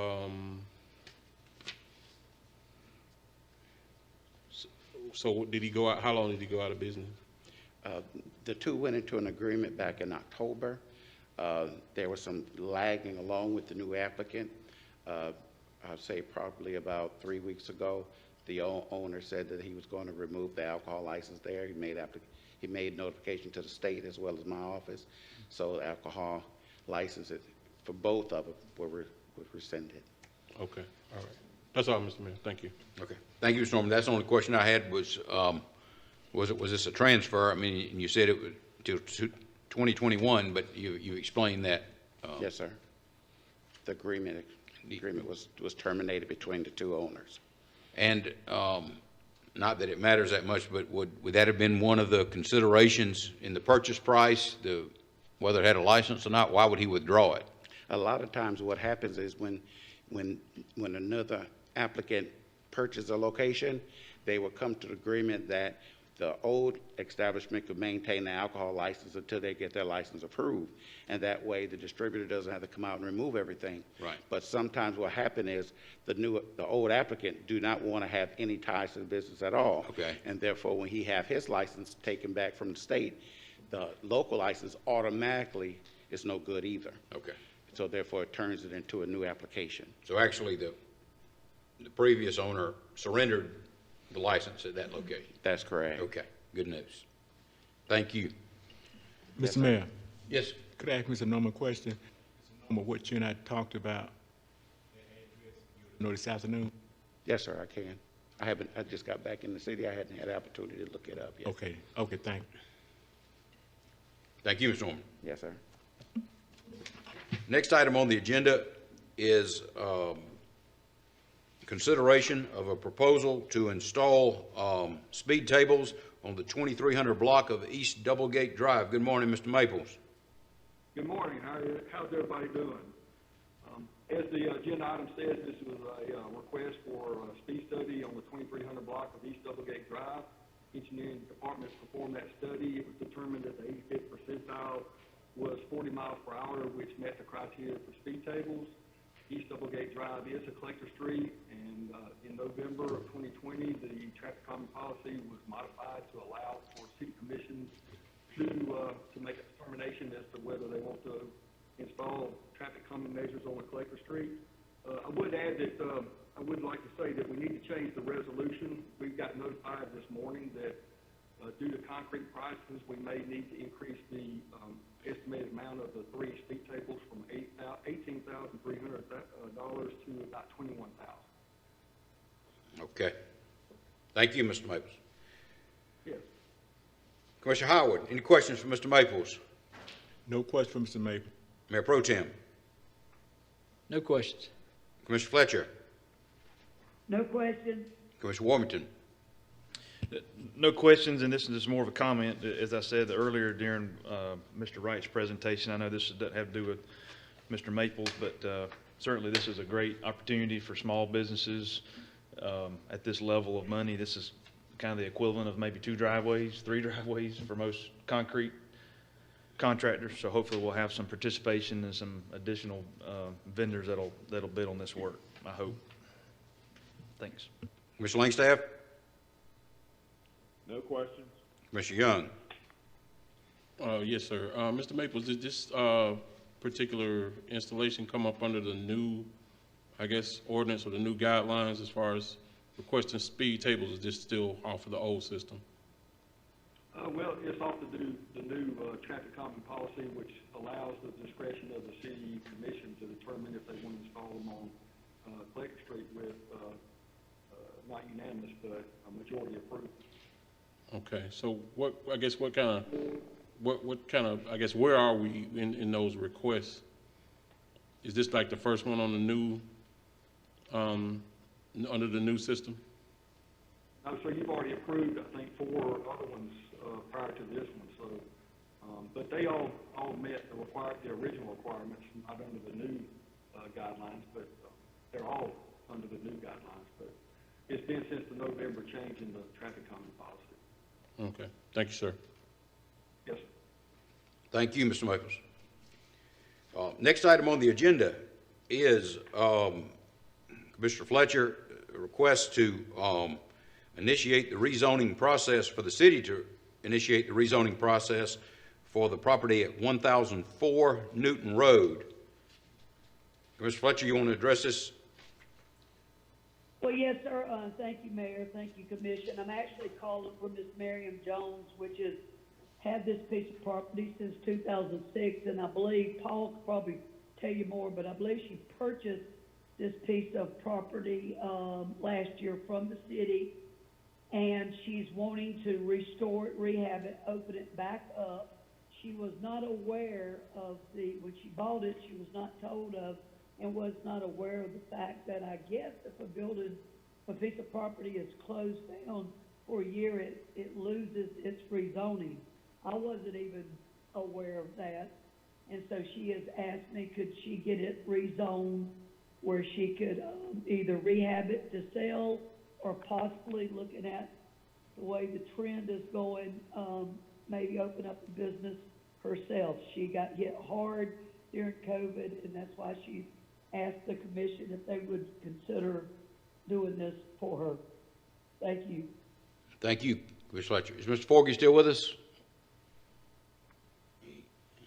Yes, sir, I am. Okay. Mr. Forgy, could you kind of give us a summary of what we're looking at here? Okay. From the tax records, Ms. Jones or her family has owned it at least since 1986. We have searched the occupational sales tax history, and there's no, it didn't have a business license. There's no evidence it's been operated as a business since at least 2005. So, but what Commissioner Fletcher was referring to is if a building is used for a purpose that is not compliant with the zoning, but it's been that way historically, it can continue that use. It's a non-conforming use unless it goes out of business for a year or more. So this piece of property has been disused for much more than a year.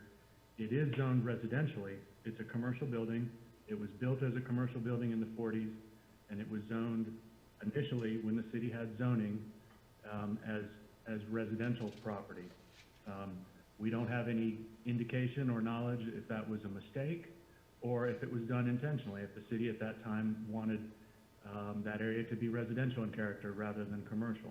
So this is a piece of property that's zoned for residential use, so it can't be used as a business unless it's rezoned.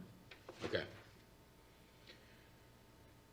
Mr. Howard, any questions for Commissioner Fletcher or Mr. Forgy? No question. Mayor Pro Tem. No questions. Commissioner Fletcher, any questions for Mr. Forgy? Any further comments? No comment. Commissioner Warmington?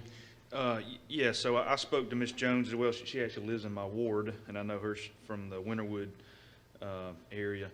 But so her family has owned this property, I think, since the late 40s. So she's multi-generation that's owned this property. I think they have rented it some. They've actually run their own business out of it some. And yet it has sat unused for some period of time. I wasn't aware until Mr. Forgy just said that. But my challenge, though, if you think about this, so you got this building sitting there. It's zoned residential.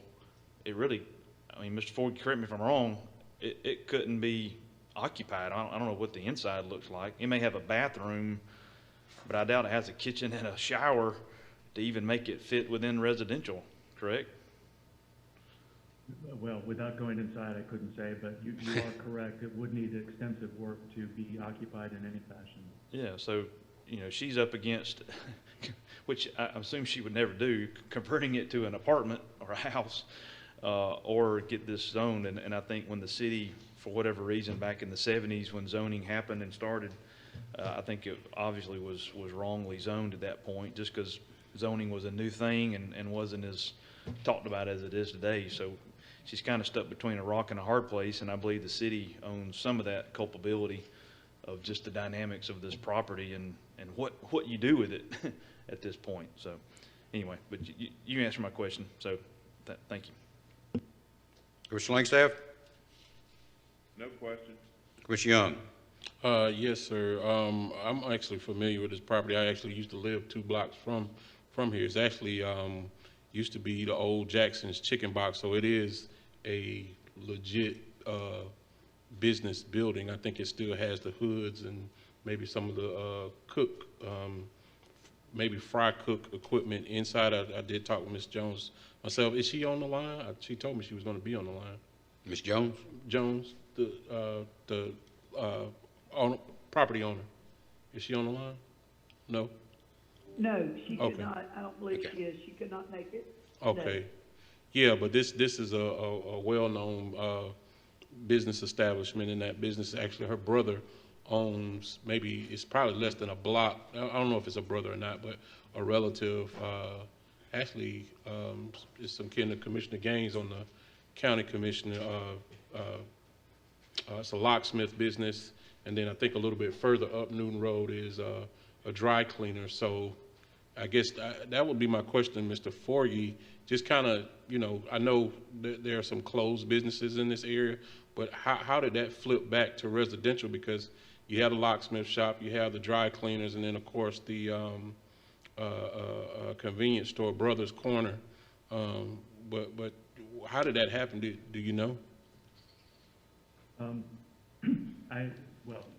from our records, this piece of property has been residential since the city initiated zoning. It is pretty much the last, it's a little spotty right there, but it's the last commercial, or excuse me, residential zoning moving south, but everything to the south of that is Right. zoned commercially. And I don't know the history of that, when those have changed, but like I said, you know, when zoning was implemented, we don't know what the intent of the city was, if they wanted this to remain residential without additional commercial development, much smaller than it is now. Yeah, that's actually, I think it's 2 blocks from 6 Points, right there, and that, you know, there were actually a number of businesses. I think there was a gas station across the street from there, but across the street over there used to be where my dad lived. So, yep. All righty, that's it, Mr. Mayor. Thank you. Well, it appears that this structure is obviously not a residence, and it is on a, I guess, collector street, so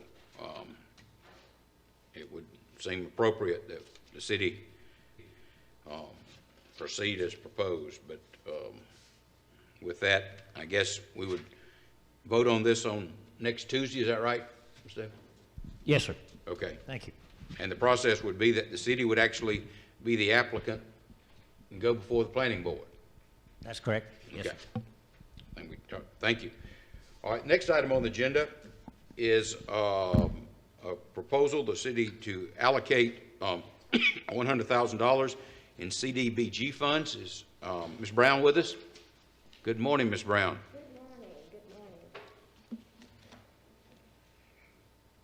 Community and Economic Development is here today to request the Commission's acceptance of the recommendations from the Community Development Council to award public service grants with Community Development Block Grant funds.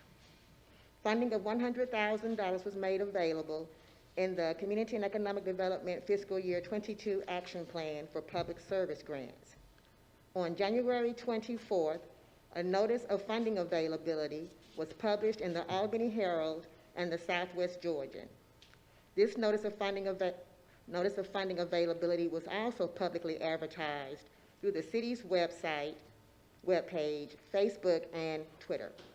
A virtual workshop was held on February 10th with 5 interested nonprofit organizations in attendance. This workshop explained the request for proposal application requirements and processes.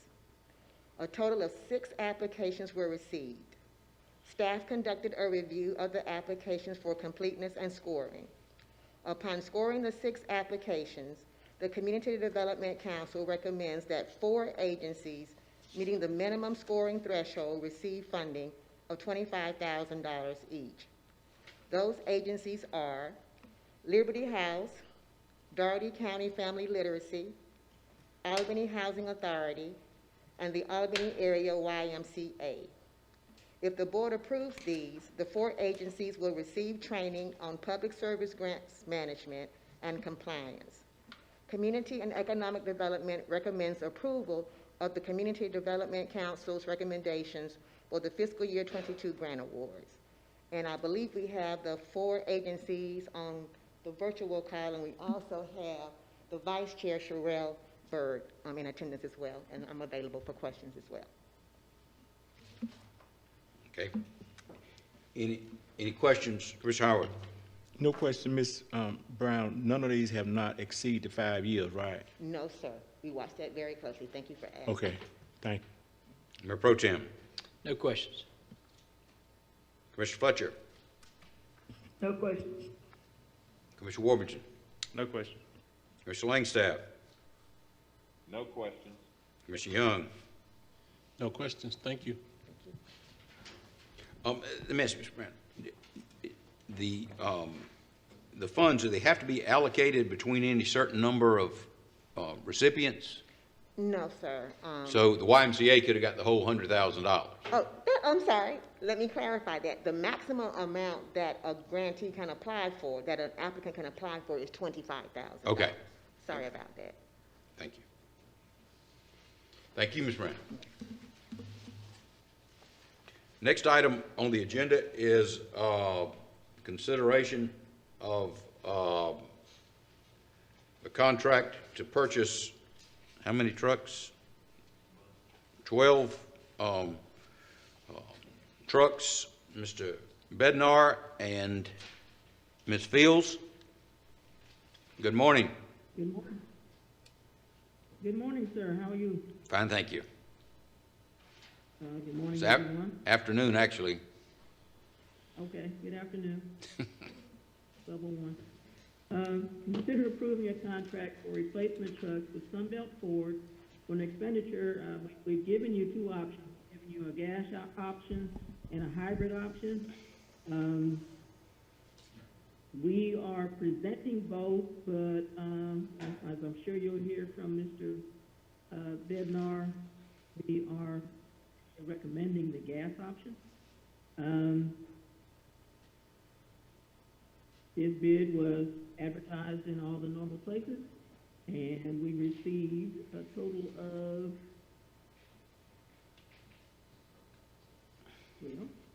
3 bids. Sunbelt Ford was not the low bidder, but they exercised their local preference option, and that's who we're recommending for the purchase. I'll let Mr. Bednar go further into what our recommendation is and why. Mayor, Commissioners, good afternoon.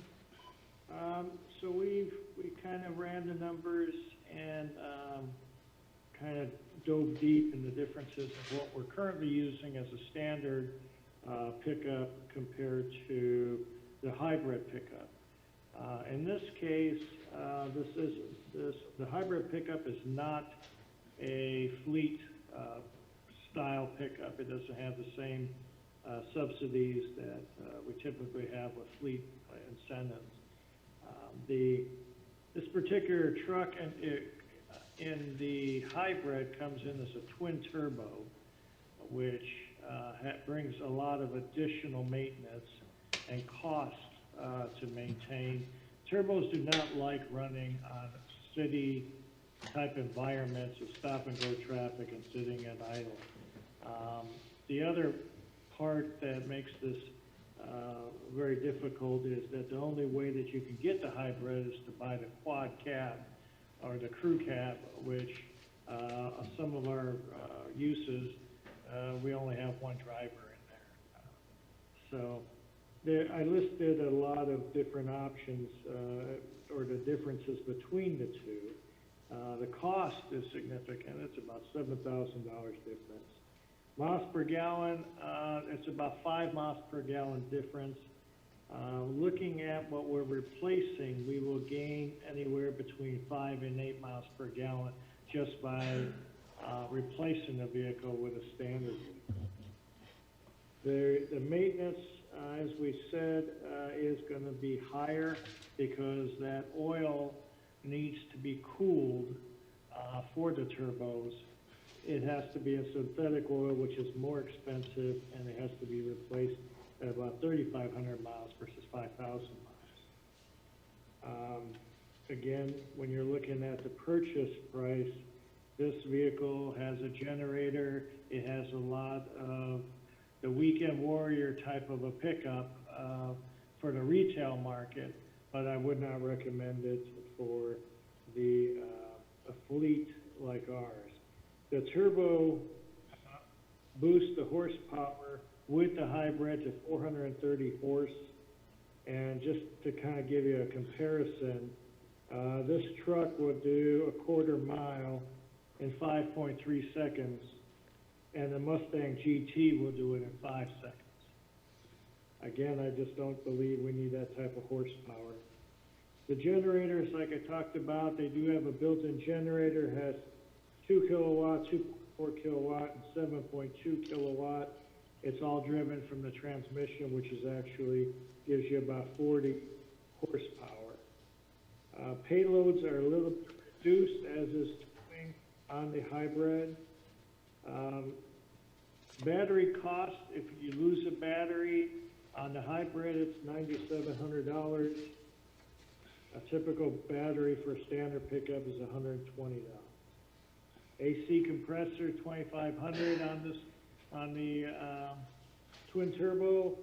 On our regular truck, it's only $300.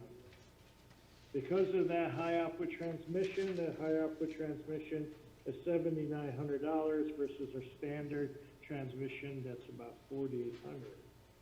Because of the weight, it uses different wheels and different tire sizes. So they're not compatible with the rest of our fleet. So that causes us additional cost when we make a standard change like this for our parts people, our training, our tools. It all adds up considerably.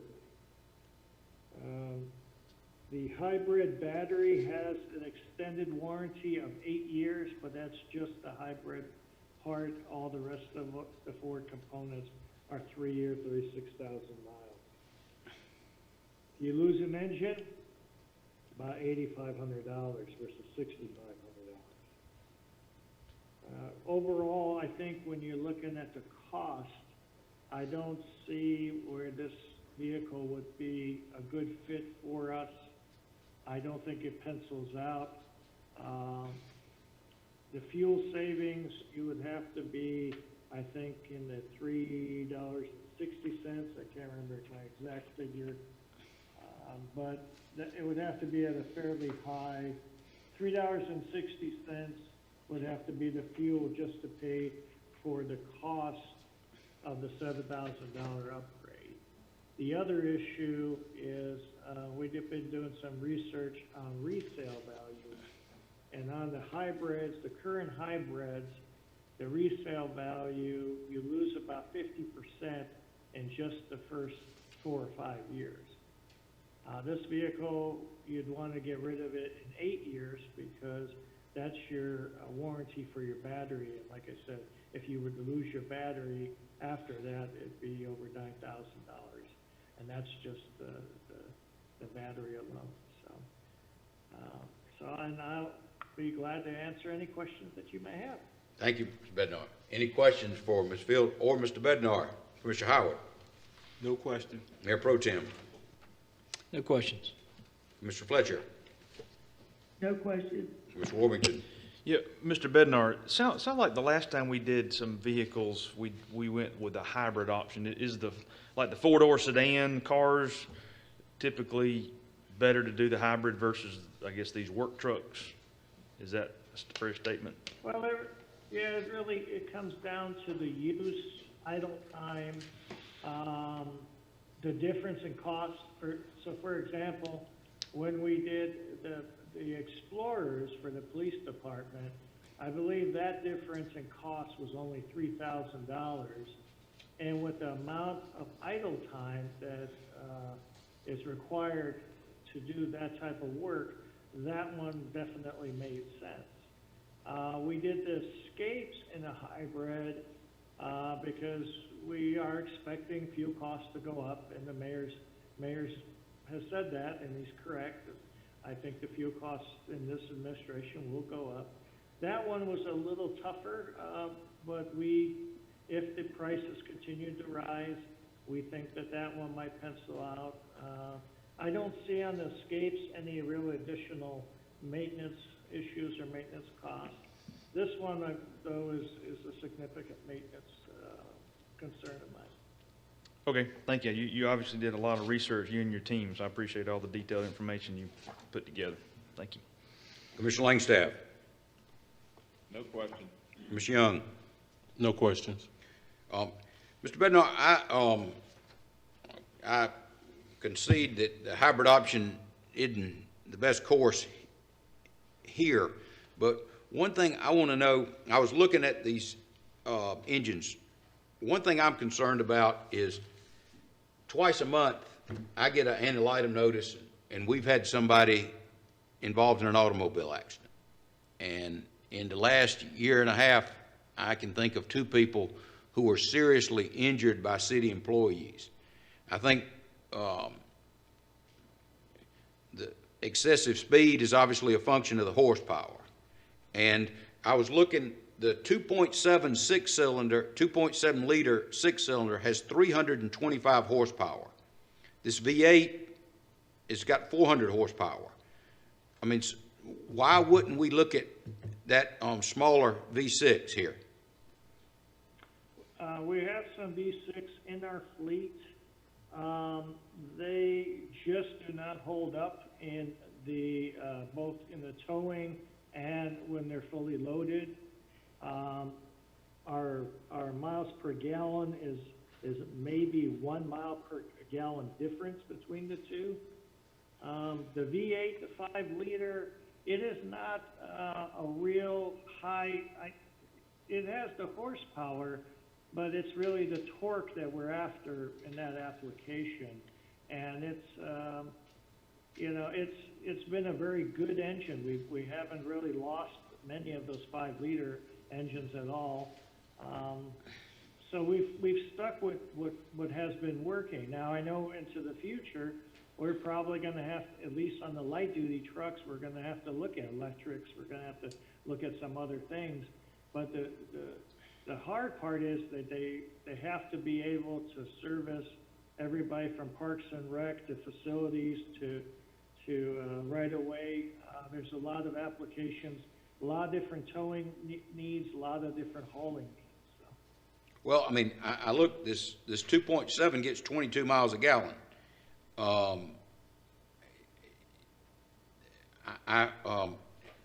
Why do all these engines, why do all these trucks need to have the V8 is what my second question. Well, a part of it is the standardization. I mean, one of the things that we're trying to do is cut our costs.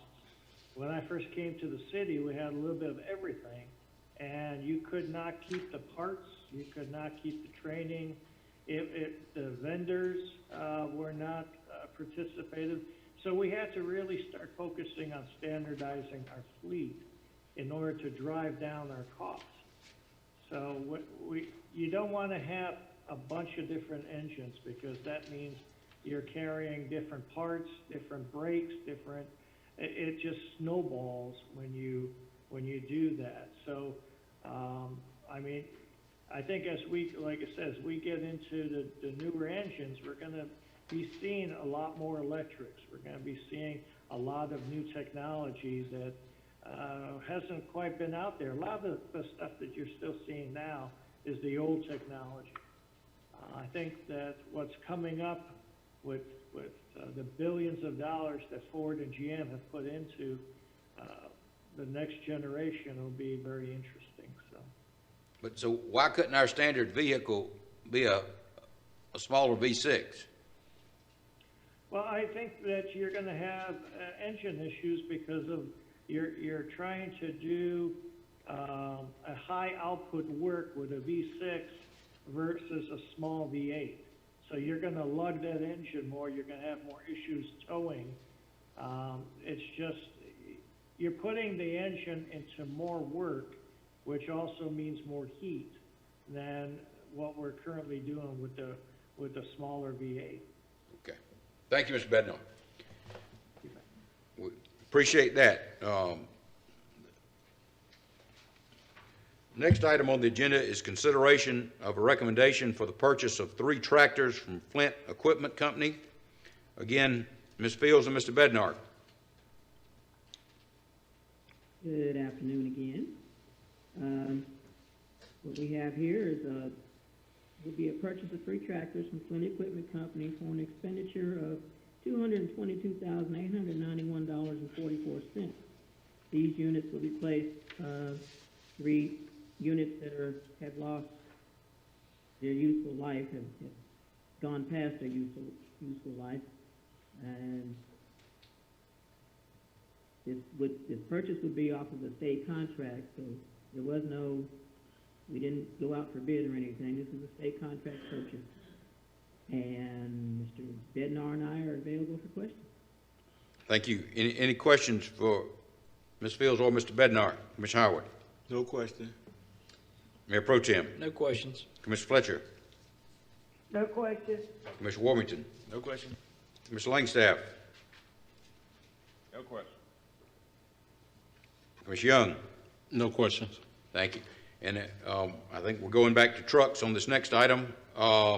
Consideration of a recommendation for the purchase of F-150 and 8 F-150 Super Cabs and 1 F-150 long wheelbase Super Cab. Ms. Fields? Again, these trucks are for the utilities, specifically for the utility department. They, when presented to the utility board, they made a recommendation to go with the gas option instead of the hybrid. And that would be an expenditure of $256,804. These, again, are replacing units that are at the end of their useful life, and they'll be deemed surplus for disposal. And Mr. Bednar can fill you in, although he's already filled you in on the difference between hybrid and gas. But if you have any further questions, he's available. Commissioner Howard? No question. Mayor Pro Tem? No questions. Commissioner Fletcher? No question. Commissioner Warmington? No questions. Commissioner Langstaff? No question. Commissioner Young? No questions. Thank you, Ms. Fields, Mr. Bednar. And the next item on the agenda is a proposal to enter into a contract with Los Design for the renovation of Driscoll Park. And Ms. Fields and Mr. Potter. Is Mr. Potter with us? Mr. Potter's out of town, so I'm going to be flying solo on this one. This is a proposal provided to us by Lewis Design to continue on with the services they're providing. They've already done the master plan. They've given you two choices. You selected the field option, and this would be the next step to provide the design and construction document services to implement the approved master plan for Driscoll Park. The fee is estimated $192,500. It's a percentage of the estimated budget of $3 million plus. And they would be awarded, there are other services they could provide. We attached their fee proposal, and this is the core of the services. There are some other services that the city may not need, so they would provide those on a unit price basis if we ask them to. But this is the core of what we would need them to do, and that's the design and construction document services. Commissioner Howard? No question for Ms. Fields. Mayor Pro Tem? No questions. Commissioner Fletcher? No question. Commissioner Warmington? Yeah, so, one thing, Ms. Fields, so some of those services you're talking about, is it gonna be to help us with the construction bid and even construction management? That's some of the add-ons you're talking about? Yes, sir. They provided pricing for it, but we have people on staff who could also do those things, and especially like the bid. Procurement can handle the bid, and construction management can be handled in engineering. So they're offering it if we want them, but if we don't need it, then that's not included in that price. Yep, okay. Commissioner Langstaff? No question. Commissioner Young? No questions. Yes, Ms. Fields, the 192,000, as I understand it, it's a percentage of the projected construction cost? Yes, sir. So that could fluctuate up or down? Depending on the construction cost, yes, sir. Okay. The percentage they submitted was 5.5%, I believe. I mean, do we get a maximum not to exceed? I did not. We can. Can we get that, please, ma'am? Sure. And the other thing, I was looking at this, Ms. Fields, if the city can do the bidding process, but I have certainly found in the past it's always good to have the architect involved during construction, most often to the consternation of the contractor, but it protects the owner. And so I would just hope that you could get in contact with them and make sure that if they did not participate in what they've called Task 6, they could come back for Task 7 particularly, and possibly Task 8. I have no doubt that they would. I mean, most architects like to see their design come to fruition. So it would mean fewer trips if we're doing the construction management, but it wouldn't mean that they wouldn't be back. Okay. So you can confirm that the options that you've mentioned, it's sort of, we can have it sort of a la carte. We can, just because they don't do the bidding, we can still expect them to help us during the construction phase. Absolutely. And we'll check and see if they would agree to a not to exceed of 192. Or whatever they. I will. Yes, ma'am. All right. Thank you, Ms. Field. You're welcome. The next item, is Mr. Hamilton with us? Yes, sir, I am. Okay. This is acceptance of a grant from the Georgia Department of Transportation. Would you explain this for us, Mr. Hamilton? Yes, sir. Good afternoon. This is an annual grant process where the Albany Transit System has been awarded the 5307 Operations Grant and the 5339 Bus and Bus Facilities Improvement Grant. 5307 grant will be used to assist with maintenance and other operational expenses. The 5339 grant will be used to purchase 5 new buses. At the regular meeting next week, we will be requesting approval of a resolution authorizing the city manager to sign a grant agreement with the Georgia Department of Transportation.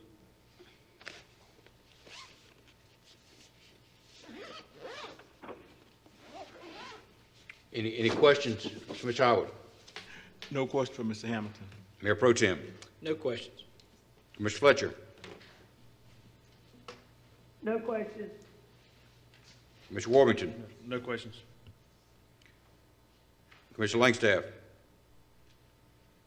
No questions. Commissioner Young. No questions. Mr. Hamilton, I just was looking at something. There's a Diesel Emissions Reduction Act. And there's FTA grants that can be used to purchase low emission or even electric buses. Have we looked into that? Yeah, I'm aware of what you're talking about, Mayor. Actually, we will be seeking, since we got the new CNG station here recently, been purchasing the CNG buses, but we have been having some conversations with Georgia Department of Transportation about electric buses. So that is on our long-term radar. Okay. I certainly would, if we can use these funds to purchase an electric bus to start transitioning. I know the city made the commitment with the CNG, but I just want us to investigate that if we could. Secondly, I was trying to find out if there was such a thing as a CNG hybrid, and it looks like there was some company, ISE, unfortunately I think they went bankrupt, actually a lot of these companies. Could we make investigation to see if there is an available CNG electric bus? Oh, absolutely. Okay. And then finally, this is a type of buses, Gillig, G-I-L-L-I-G. I just saw that they have that bus has the lowest emissions year in, year out, if we could look at that. The Gillig buses are the buses that we're running right now, sir. Oh, excellent, excellent.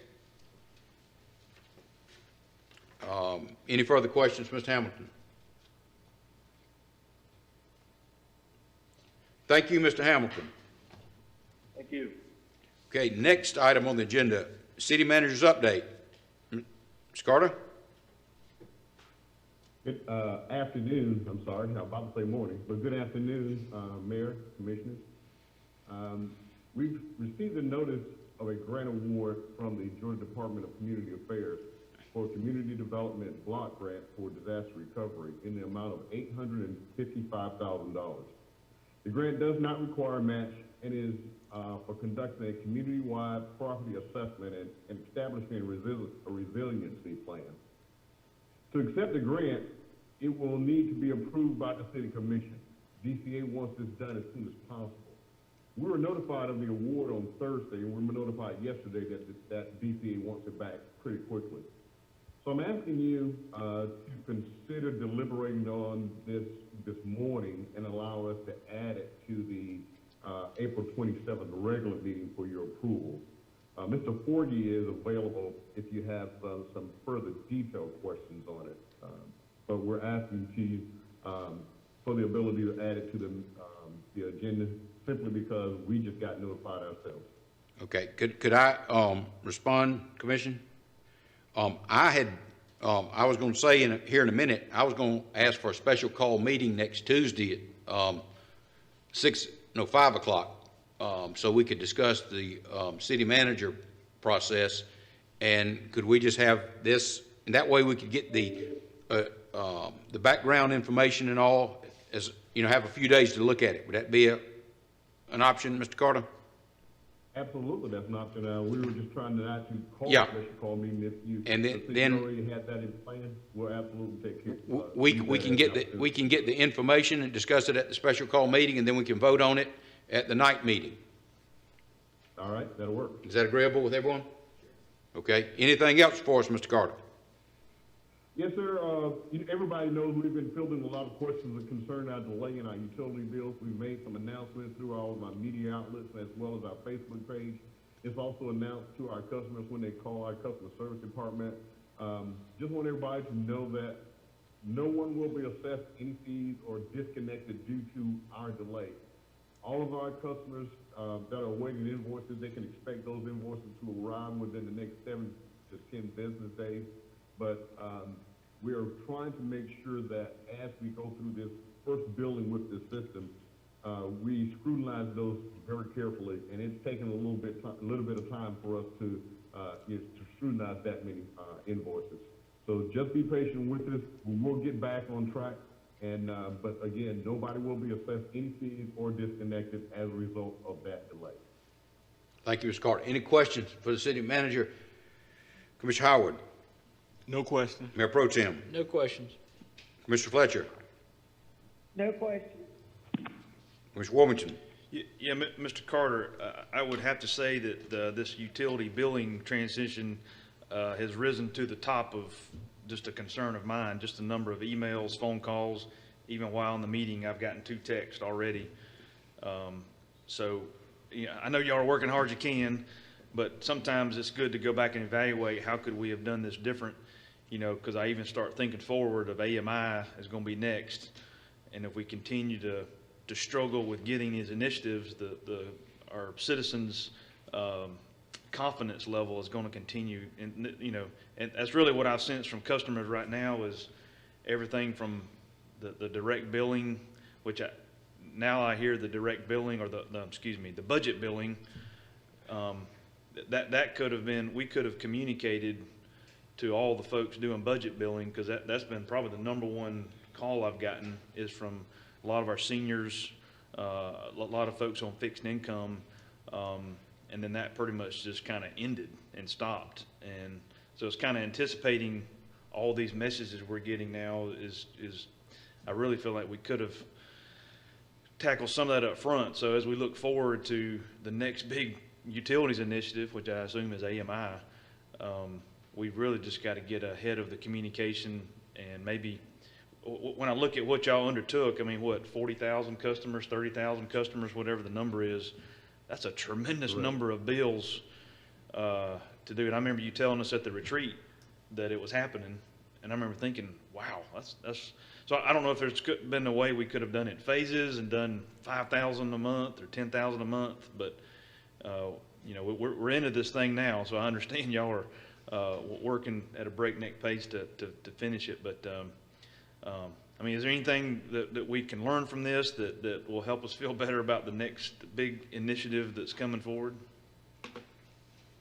Oh, absolutely, sir. We always will do an after-action report to see what we did right, what we did wrong, what we can improve on, what we can avoid in the future. That's just part of the plan.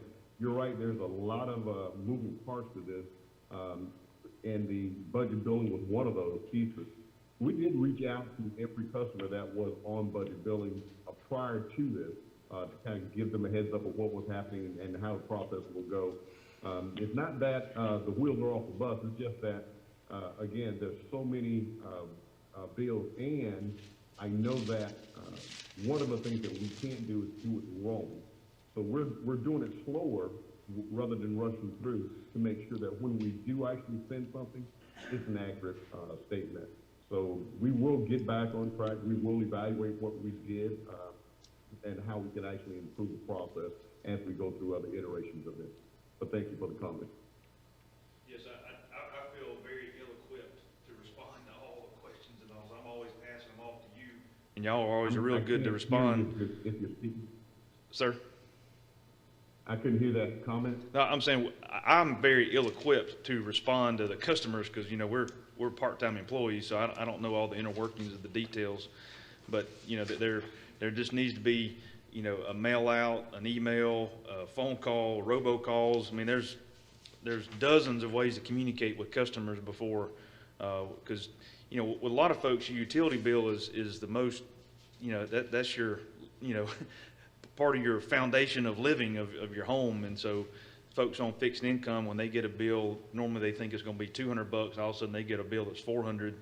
Then I got some folks in my ward that had the appliance loan, and then that was, you know, that just creates a lot of anxiety and a lot of stress for constituents. So anyway, look forward to this getting resolved, and I know this is a pathway to better things with the billing system.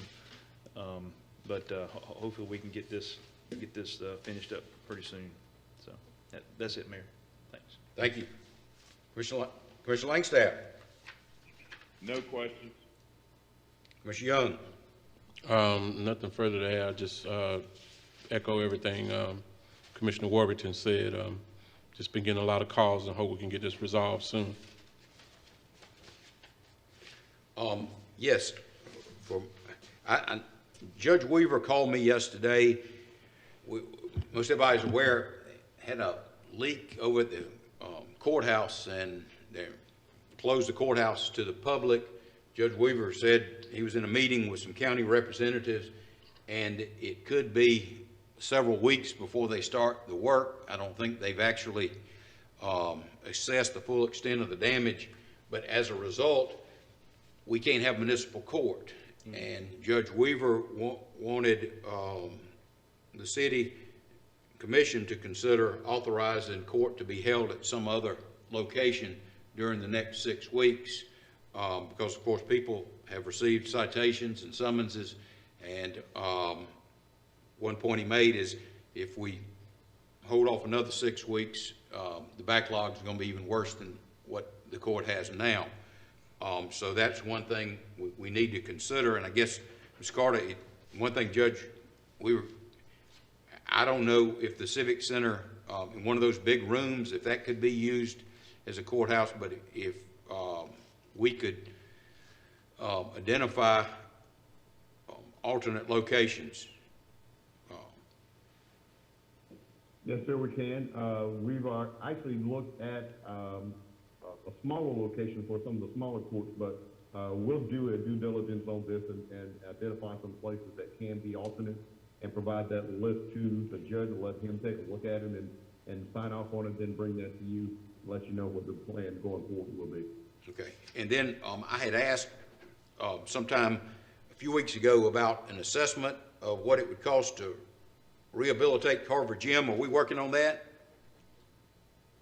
Yes, sir. As a matter of fact, all of the gyms are open right now except Bill Miller and Carver, naturally.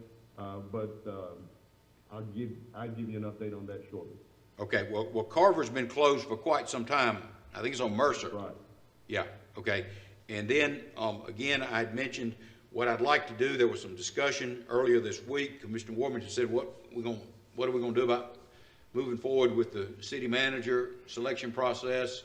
I would propose that we have a special call meeting at 5 o'clock on Tuesday, and that then we put it on the agenda for the following week. We discuss, having Ms. Fields come in and discuss the firms who have submitted proposals, and then the following Tuesday, we have another special call meeting at 8:30 and select one of the firms, if that's agreeable with everybody.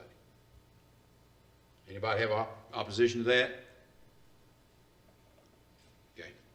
If not, Mr. Hicks, can you get me, can we send out the necessary notice? Yes, sir. All right, thank you. Next item, items for future agendas. I'm sorry, I got it backwards. Commissioner Howard? Is that the chief back there?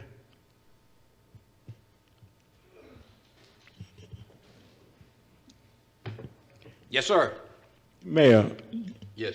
out of abundance of precautions, I was wondering, since they're doing some work up on the 5th floor, and we are expecting probably sometime this week the verdict in the George Floyd case, could police just make periodic stops in this building? I'll discuss that with the sheriff. Yes, sir. Okay. Just out of abundance of precautions. Okay. Did you have a issue to bring up with us, Chief? No, when he asked for me, I asked for your permission. Could I come down? So you didn't come here to tell us anything? I responded to Commissioner Howard. I was asking your permission to come down. Commissioner Howard sewing you up here, or did you just come on your own? I mean, I guess it's my white shirt, sir. It's All right, okay. It's the white shirt. That's all. Mayor Pro Tem, items for future agenda? Nothing at this time. Commissioner Fletcher? Nothing at this time. Commissioner Warmington? Nothing else. Commissioner Langstaff? Nothing else. Commissioner Young? Just ask that the interim city manager look into, I guess, reporting to us what's the status of the Bill Miller Gym. Okay. And where we're going with that. Okay. And then item for future agenda, I had, Mr. Davis, I'd mentioned this about the charter changes about code enforcement director has to be post-certified. The organizational meeting, was that on the agenda 2 weeks ago? That's going to be, the first reading will be at the next meeting. Okay. You have to have two readings and a notice in the paper, so. All right. And they can't waive the second reading. So we're already in the process then? Yes, sir, their documents are all prepared, and they'll be in, on the 27th, you'll see them. Yes, Okay. sir. Thank you, Mr. Davis. With that, this meeting will be adjourned. Thank you for your attendance.